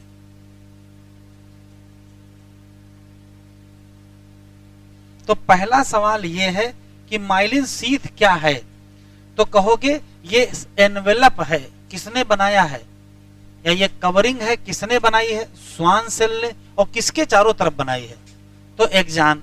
ये क्या है, तो कहोगे स्वान सेल की कवरिंग है अराउंड क्या, एक्सान। और स्पेशली स्वान सेल की जो सेल मेम्ब्रेन है उसी ने बनाया है। अच्छा बनाया क्यों है, तो बनाया इस नाते है कि ये एक एक्सान, ये दूसरा, ये तीसरा, ये चौथा, इसके बाहर अगर स्वान सेल की एनवेलप न पाया जाता तो इसकी इंपल्स यहां आ जाती और इनकी इंपल्स यहां आ जाती। तो जैसे बिजली के तार होते हैं उनके ऊपर प्लास्टिक की कोटिंग होती, क्यों, एक तार का करंट दूसरे तार में ना जाने पाए, वैसे यहां भी है। ये वास्तव में इंसुलेशन का काम करता है। दूसरा क्वेश्चन, किसी पर्टिकुलर एक्सान, ये क्या है, किसी पर्टिकुलर एक्सान की वह लंबाई जितने एरिया पर माइलिन शीथ पाई जाएगी उसका नाम इंटरनोड होगा।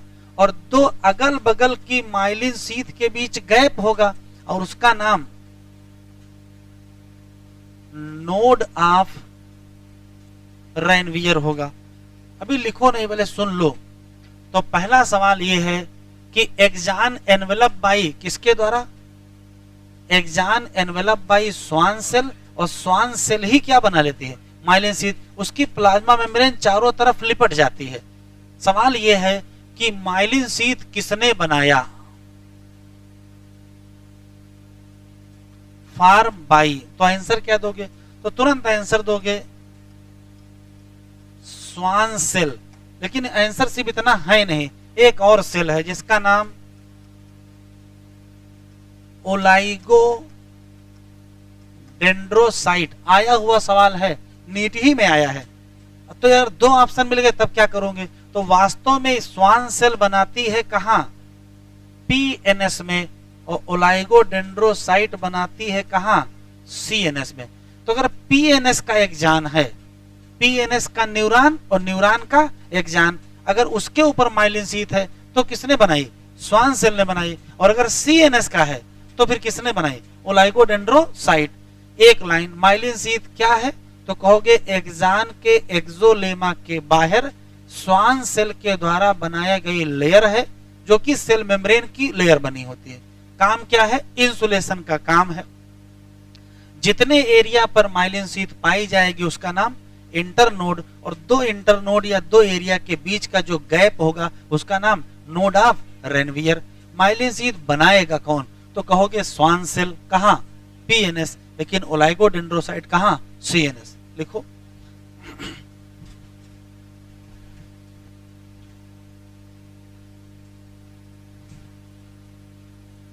तो जो इससे पहले वाला डायग्राम है न्यूरॉन वाला, इसमें देखिए यहां मैंने बताया इंटरनोड क्या है? तो कहोगे लेंथ ऑफ एक्जान कवर बाई किसके द्वारा? Myelin sheath. और नोड ऑफ रेनवियर क्या है? तो गैप है बिटवीन एडजेसेंट माइलिन शीथ। तो वहां नहीं लिखा है।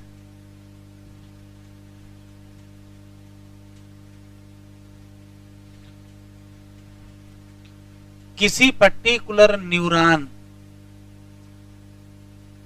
में क्या होगा? एक्जान जो दो टाइप का होगा। एक होगा जिसपे माइलिन शीथ होगी, उसको कहेंगे माइलिनेटेड, माइलिनेटेड एक्जान। और एक होगा जिसपे माइलिन शीथ नहीं, नॉन माइलिनेटेड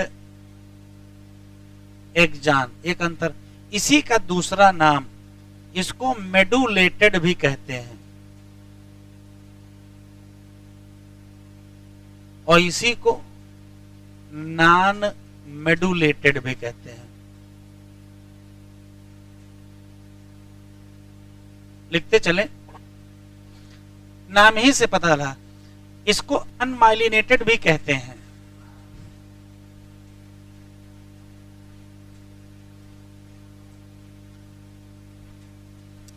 नाम क्यों पड़ा? तो अभी बिल्कुल क्लियर है। यहां माइलिन शीथ, यहां माइलिन शीथ क्या है?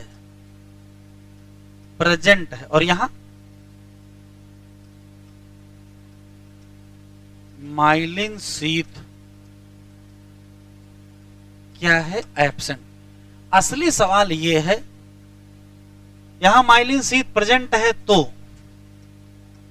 Schwann cell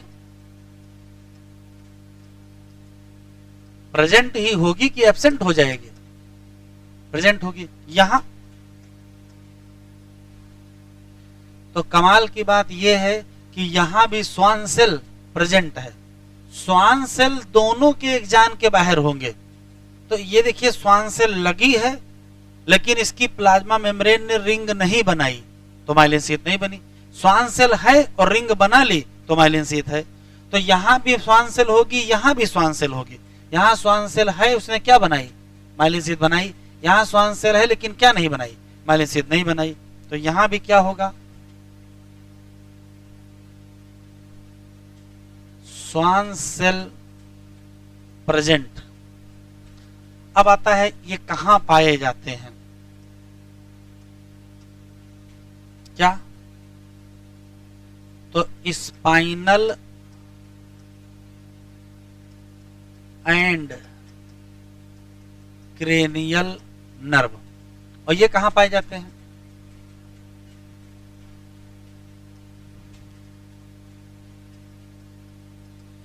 somatic and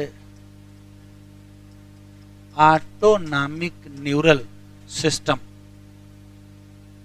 MSc याद रखेंगे, एमएससी, माइलिनेटेड स्पाइनल और क्रेनियल।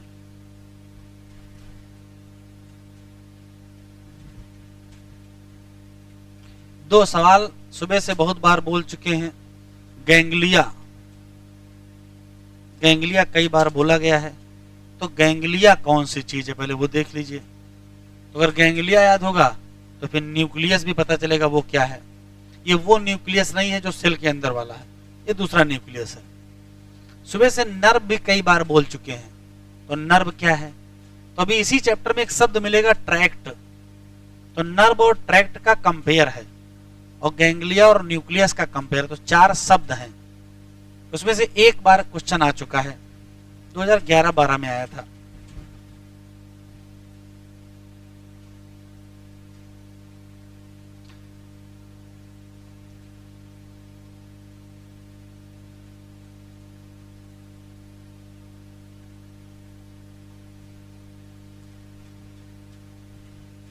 शुरू करें।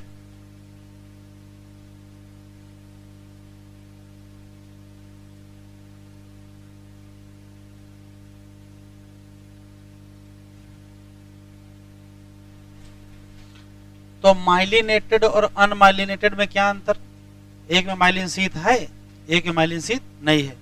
स्वान सेल दोनों में है। एक्जान एनवेलप बाय स्वान सेल, ये बात दोनों पर लागू है।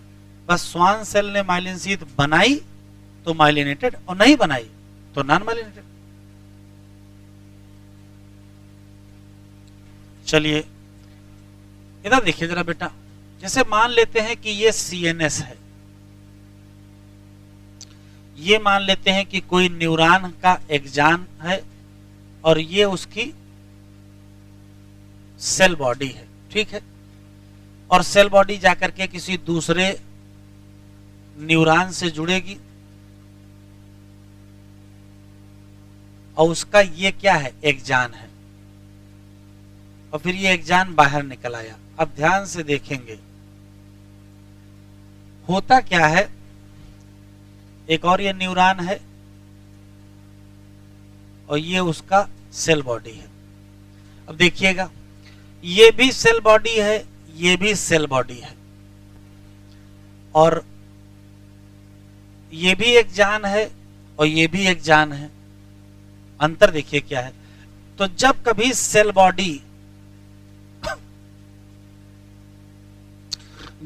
Cell body central nervous system के बाहर पाई जाती है तो इसी को कहते हैं गैंग्लिया, और वही सेल बॉडी कहां पाई जाए, सीएनएस के अंदर पाई जाए तो उसे कहते हैं न्यूक्लियस। तो दो शब्द हैं, एक शब्द है गैंग्लिया और एक शब्द है न्यूक्लियस। एक शब्द है नर्व और एक शब्द है ट्रैक्ट, ये बार बार लिखा मिलेगा। तो देखो ये क्या है बेटा और ये क्या है, तो कहोगे जब सेल बॉडी कहां पाई जाए, सेंट्रल नर्वस सिस्टम मतलब ब्रेन और स्पाइनल कार्ड के बाहर पाई जाए तो नाम क्या रखोगे, और वही अंदर पाई जाए तो नाम क्या रखोगे, न्यूक्लियस। फिर देखो अब आता है नर्व और ट्रैक्ट। अगर एक जान बाहर पाया जाए, अगर एक जान बाहर पाया जाए तो उसका नाम नर्व होता है, और वही एक जान अंदर पाया जाए तो उसका नाम क्या होता है, ट्रैक्ट। तो ट्रैक्ट और नर्व एक ही चीज है, गैंग्लिया और न्यूक्लियस एक ही चीज है। ये क्या है, तो कहोगे सेल बॉडी कहा, आउटसाइड सीएनएस। ये क्या है? ये भी सेल बॉडी ही है, इनसाइड सीएनएस। ये क्या है? एक्जान है, और ये भी क्या है? एक्जान ही है, बस फर्क है। एक्जान अगर बाहर है तो नर्व, और अंदर है तो ट्रैक्ट। एक्जान आउटसाइड सीएनएस और एक्जान इनसाइड सीएनएस। बनाना नहीं है, सिर्फ लिखना है। 4 क्वेश्चन। किसी न्यूरॉन की सेल बॉडी अंदर है तो न्यूक्लियस, और बाहर है तो गैंग्लिया, और वही सेल एक्जान अंदर है तो ट्रैक्ट और बाहर है तो नर्व। इसमें से एक आ चुका है।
चलो एनसीईआरटी ओपन करो।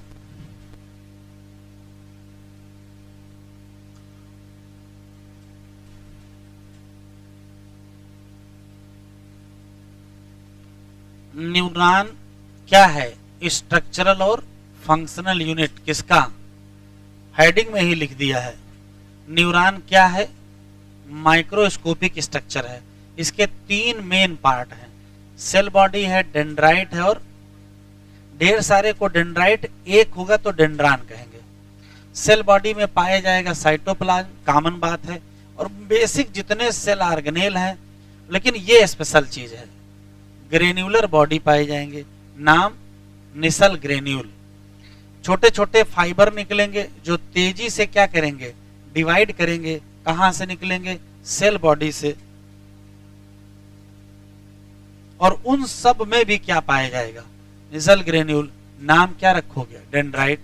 ये फाइबर ट्रांसमिट करेंगे इंपल्स को, क्या लिखा है? Toward the cell body. Axon क्या है? लंबा फाइबर है, और इसका डिस्टल एंड भी क्या होता है? ब्रांच होता है। और किसी एक ब्रांच की बात करें तो टर्मिनेट करता है बल्ब लाइक स्ट्रक्चर। नाम क्या है? Synaptic knob. और उसके अंदर क्या पाया जाएगा? Synaptic vesicle. उसमें केमिकल भरा कौन सा? फिर लिखा है एक्जान ट्रांसमिट करेगा इंपल्स, कहां? Away from cell body. कहां लेके जाएगा? या तो साइनेप्स पर या तो जंक्शन पर। इस आधार पर कि नंबर कितने हैं एक्जान और डेंड्राइट। न्यूरॉन 3 टाइप के। एक का नाम मल्टीपोलर, का मतलब एक एक्जान 2 या 2 से कहां मिलेगा? Cerebral cortex. और बाई का मतलब एक ही एक्जान एक ही डेंड्राइट, कहां मिलेगा? रेटिना। और यूनिपोलर का मतलब सेल बॉडी होगा, एक्जान होगा, लेकिन कहां नहीं, क्या नहीं होगा? डेंड्राइट। और ये usually found in, there are 2 type of axon. Axon फिर 2 प्रकार के होते हैं। एक का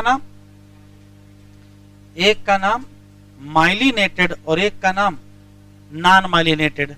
लिखा है जो माइलिनेटेड नर्व फाइबर है वो एनवेलप बाई किसके द्वारा? Schwann cell.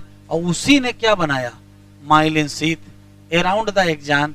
तो जो गैप होगा बिटवीन एडजेसेंट माइलिन शीथ, उसका नाम क्या रखोगे? माइलिनेटेड फाइबर कहां पाए जाएंगे? स्पाइनल और क्रेनियल नर्व।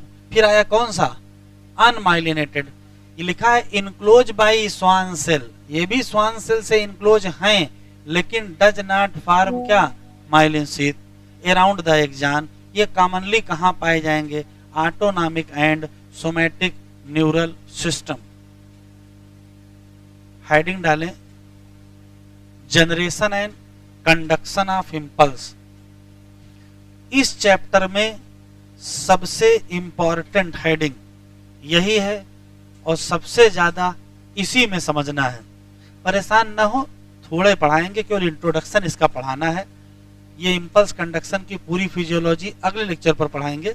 इसका इंट्रोडक्शन क्या है, उसमें कुछ बातें समझनी है, वो समझ लेते हैं। तो हेडिंग डालें जनरेशन एंड कंडक्शन। एनसीईआरटी ने एक साथ लिख दिया है, जनरेशन भी और कंडक्शन। हकीकत में जनरेशन अलग है और कंडक्शन अलग है। जनरेशन की मैकेनिज्म अलग है, कंडक्शन की मैकेनिज्म अलग है। एनसीईआरटी ने एक साथ पढ़ा दिया है, हम लोग अलग अलग पढ़ लेंगे। तो हेडिंग डाले generation and conduction of nerve impulse, और एक डायग्राम पहले बना रहा हूं, वो बना डालिए।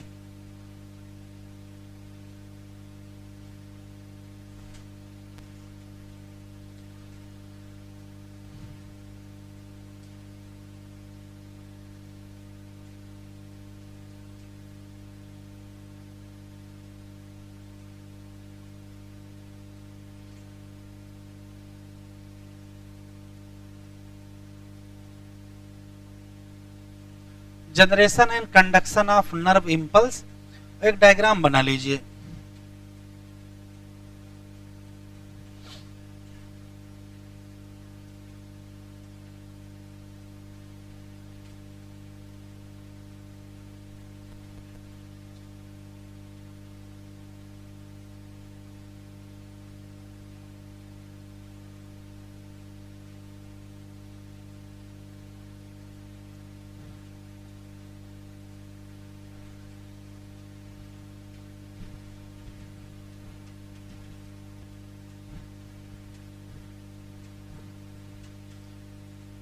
फिजियोलॉजी ऑफ इंपल्स कंडक्शन या generation and conduction of impulse सबने लिख लिया है। देखो क्या है, जैसे मान लेते हैं कि ये कोई न्यूरॉन का एक्सॉन है। तो अगर ये न्यूरॉन का एक्सॉन होगा तो एक्सॉन के मेम्ब्रेन का नाम एक्सोलेमा, एक्सॉन के अंदर के फ्लूइड का नाम एक्सोप्लाज्म। एक्सॉन सेल का पार्ट है और सेल के बाहर भी फ्लूइड होगा, और सेल के बाहर के फ्लूइड को कहते हैं extra cellular fluid, short form में ECF। तो न्यूरॉन है, न्यूरॉन का एक्सॉन है, एक्सॉन की मेम्ब्रेन है एक्सोलेमा, एक्सॉन के अंदर है एक्सोप्लाज्म, एक्सॉन के बाहर है ECF। पहली कंडीशन। दूसरा देखो, जब बाहर की बात करते हैं तो वहां पॉजिटिव और निगेटिव आयन पाए जाएंगे। अंदर की बात करेंगे तो यहां भी पॉजिटिव निगेटिव पाए जाएंगे। बाहर पॉजिटिव में दो लोग मेन है, सोडियम और पोटेशियम। निगेटिव में मेन है क्लोराइड आयन, और अंदर पॉजिटिव भी वही सोडियम और पोटेशियम। निगेटिव में बस मेन निगेटिव चार्ज प्रोटीन है। सिस्टम ये होता है कि बाहर जितने पॉजिटिव होते उतने निगेटिव होते हैं, ये एक दूसरे को न्यूट्रल कर देते हैं, तो बाहर कोई चार्ज नहीं होता है। अंदर जितने पॉजिटिव होते उतने निगेटिव होते, ये भी न्यूट्रल कर देते हैं, अंदर भी कोई चार्ज नहीं होता है। लेकिन थोड़ा और ध्यान से देखेंगे तो बाहर पॉजिटिव में सोडियम और पोटेशियम दोनों है, लेकिन सोडियम ज्यादा है और पोटेशियम कम, और अंदर सोडियम पोटेशियम दोनों है, लेकिन सोडियम कम पोटेशियम ज्यादा। नया सवाल मिल गया, बाहर क्या ज्यादा क्या कम, अंदर क्या ज्यादा क्या कम। तो ECF में सोडियम ज्यादा पोटेशियम कम, और एक्सोप्लाज्म में पोटेशियम ज्यादा सोडियम कम। ठीक। दूसरा सवाल, सिर्फ सोडियम को ध्यान से देखेंगे तो बाहर भी सोडियम है, अंदर भी सोडियम है। बाहर सोडियम ज्यादा है कितने गुना? 10 गुना। किससे? अंदर के सोडियम से। भाई बाहर भी सोडियम अंदर भी सोडियम, बाहर ज्यादा, अभी समझ में आया है। तो कितना ज्यादा? तो कहोगे बाहर 10 गुना ज्यादा है। अच्छा, बाहर पोटेशियम अंदर पोटेशियम, लेकिन पोटेशियम अंदर ज्यादा है, कितने गुना? 30 गुना। तो सवाल ये है कि बाहर इतना सोडियम कहां से ज्यादा आ गया और अंदर इतना पोटेशियम कहां ज्यादा आ गया। तो देखो कहां ज्यादा आया है। तो यहां चलता है सोडियम पोटेशियम पंप। और सोडियम पोटेशियम पंप करता क्या है, ये सोडियम को पंप करता है बाहर। जब सोडियम को बाहर पंप करेगा तो बाहर सोडियम क्या हो जाएंगे, ज्यादा। और पोटेशियम को पंप करता है अंदर, तो अंदर क्या ज्यादा हो जाएंगे, पोटेशियम। तो सोडियम बाहर ज्यादा है, पोटेशियम अंदर ज्यादा है। इसको कहते हैं रेस्टिंग आयनिक ग्रेडियंट। मेम्ब्रेन के एक तरफ सोडियम ज्यादा, मेम्ब्रेन के एक तरफ पोटेशियम ज्यादा, ये किसने किया है। तो आंसर क्या देंगे, sodium potassium pump. Sodium potassium pump एक एक्टिव प्रोसेस है। एक्टिव प्रोसेस है तो फिर क्या खर्चा करोगे, एटीपी खर्चा करोगे। और जब एटीपी तोड़ोगे तो मिलेगी क्या, एनर्जी। और जब एनर्जी मिलेगी उसी की मदद से सोडियम पोटेशियम पंप करेंगे। एक एटीपी तोड़ने से 3 सोडियम बाहर पंप करेंगे और उसी एटीपी की मदद से 2 पोटेशियम अंदर। तो सोडियम पोटेशियम का रेशियो क्या होगा, सोडियम पोटेशियम का रेशियो क्या होगा। तो आंसर देंगे 3:2। इसी सोडियम पोटेशियम पंप करने के चक्कर में क्या हुआ है, आयनिक ग्रेडियंट बन गया है। और रिजल्ट ये होगा कि बाहर चार्ज बन जाएगा क्या, पॉजिटिव, और अंदर चार्ज बन जाएगा क्या, नेगेटिव। और हम कहेंगे बाहर पॉजिटिव पोल और अंदर नेगेटिव पोल, मतलब मेम्ब्रेन कैसी हो गई, क्या हो गई, पोलराइज्ड। फिर से सुनते हैं, किसी भी न्यूरॉन की मेम्ब्रेन का नाम एक्सोलेमा, उसके अंदर फ्लूइड का नाम एक्सोप्लाज्म, बाहर वाले फ्लूइड का नाम ECF। अंदर हो चाहे बाहर, बाहर भी पॉजिटिव निगेटिव है, अंदर भी पॉजिटिव निगेटिव।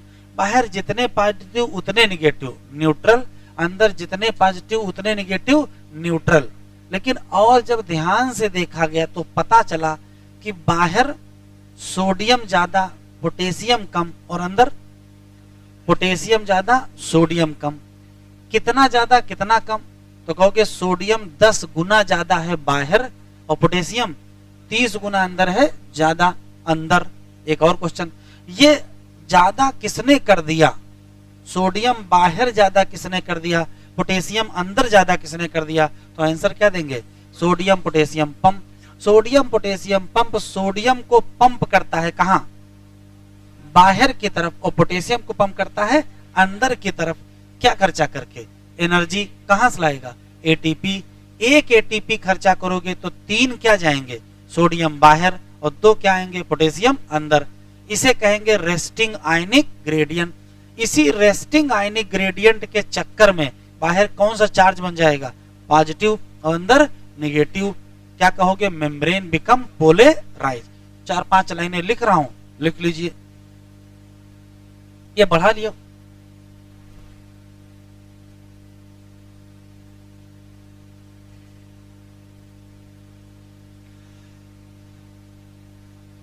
चलो लिखें,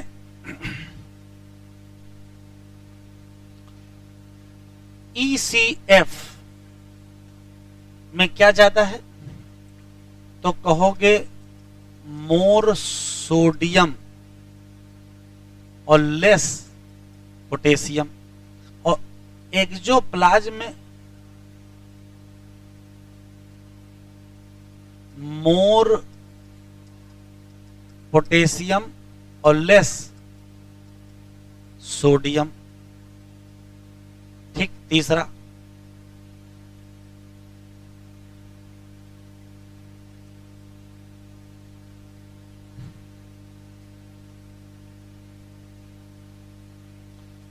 अगर हम सिर्फ सोडियम की बात करें तो कहोगे 10 टाइम मोर इन किसमें, ECF देन एक्सोप्लाज्म। अगर हम सिर्फ पोटेशियम की बात करें तो कहोगे 30 टाइम मोर इन किसमें, एक्जो प्लाज्म, देन क्या, ईसीएफ।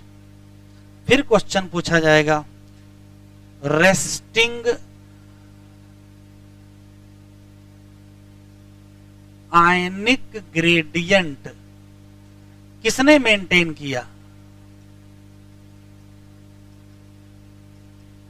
मेंटेन बाय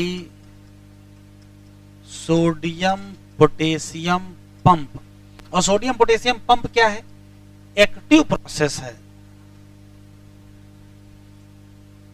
तो क्या खर्चा करेंगे, एटीपी, उससे क्या मिलेगी, एनर्जी। और इस एक एटीपी से क्या करेंगे, तो 3 सोडियम कहां पंप करोगे, 3 सोडियम एक्सोप्लाज्म से ईसीएफ में और 2 पोटेशियम ईसीएफ से एक्सोप्लाज्म। इससे जो एनर्जी मिलेगी उससे 3 सोडियम कहां जाएंगे, आउटसाइड, और 2 पोटेशियम कहां आएंगे, इनसाइड। और इसी रेस्टिंग आयनिक ग्रेडियंट से पॉजिटिव कहां बन जाएगा, आउटसाइड, नेगेटिव कहां बन जाएगा, इनसाइड। और हम कहेंगे मेम्ब्रेन क्या कर गई, पोलराइज्ड। और इसको कहते हैं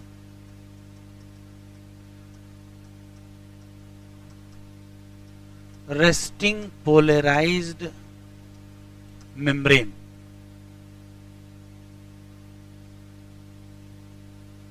रेस्टिंग पोलराइज्ड मेम्ब्रेन। ये रियल में कैसे बाहर पॉजिटिव बन जाता है और कैसे बाहर नेगेटिव बन जाता है वो भी नहीं बताया है। बताया कि इसी की मदद से ये बनता है। क्या हो जाता है वो हम लोग डिटेल में पढ़ेंगे जब हम लोग 3 स्टेट पढ़ेंगे, पोलराइज, डीपोलराइज और रीपोलराइज। तो कैसे पोलराइज होते हैं, कैसे डीपोलराइज होते हैं और कैसे रीपोलराइज होते हैं। क्योंकि बाहर जितने मिली इक्विवेलेंट पॉजिटिव के थे उतने ही मिली इक्विवेलेंट नेगेटिव के थे। तो बाहर क्या था, न्यूट्रल।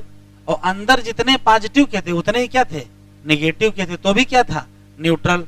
तो फिर चार्ज कहां से आ गया, तो कुछ तो हुआ है। और तो क्या हुआ है वो अगले लेक्चर बताएंगे आपको, ठीक।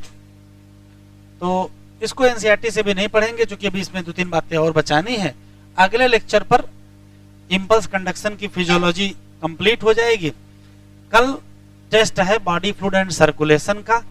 टाइम 4 है, 9 बजे से 10 बजे, 2 बजे से 3, 3:30 से 4:30 या 4:30 से 5:30, ठीक है।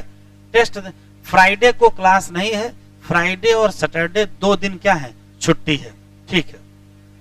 मंडे क्लास, एमडब्ल्यूएफ बैच की मंडे को और टीटीएस बैच की ट्यूसडे को।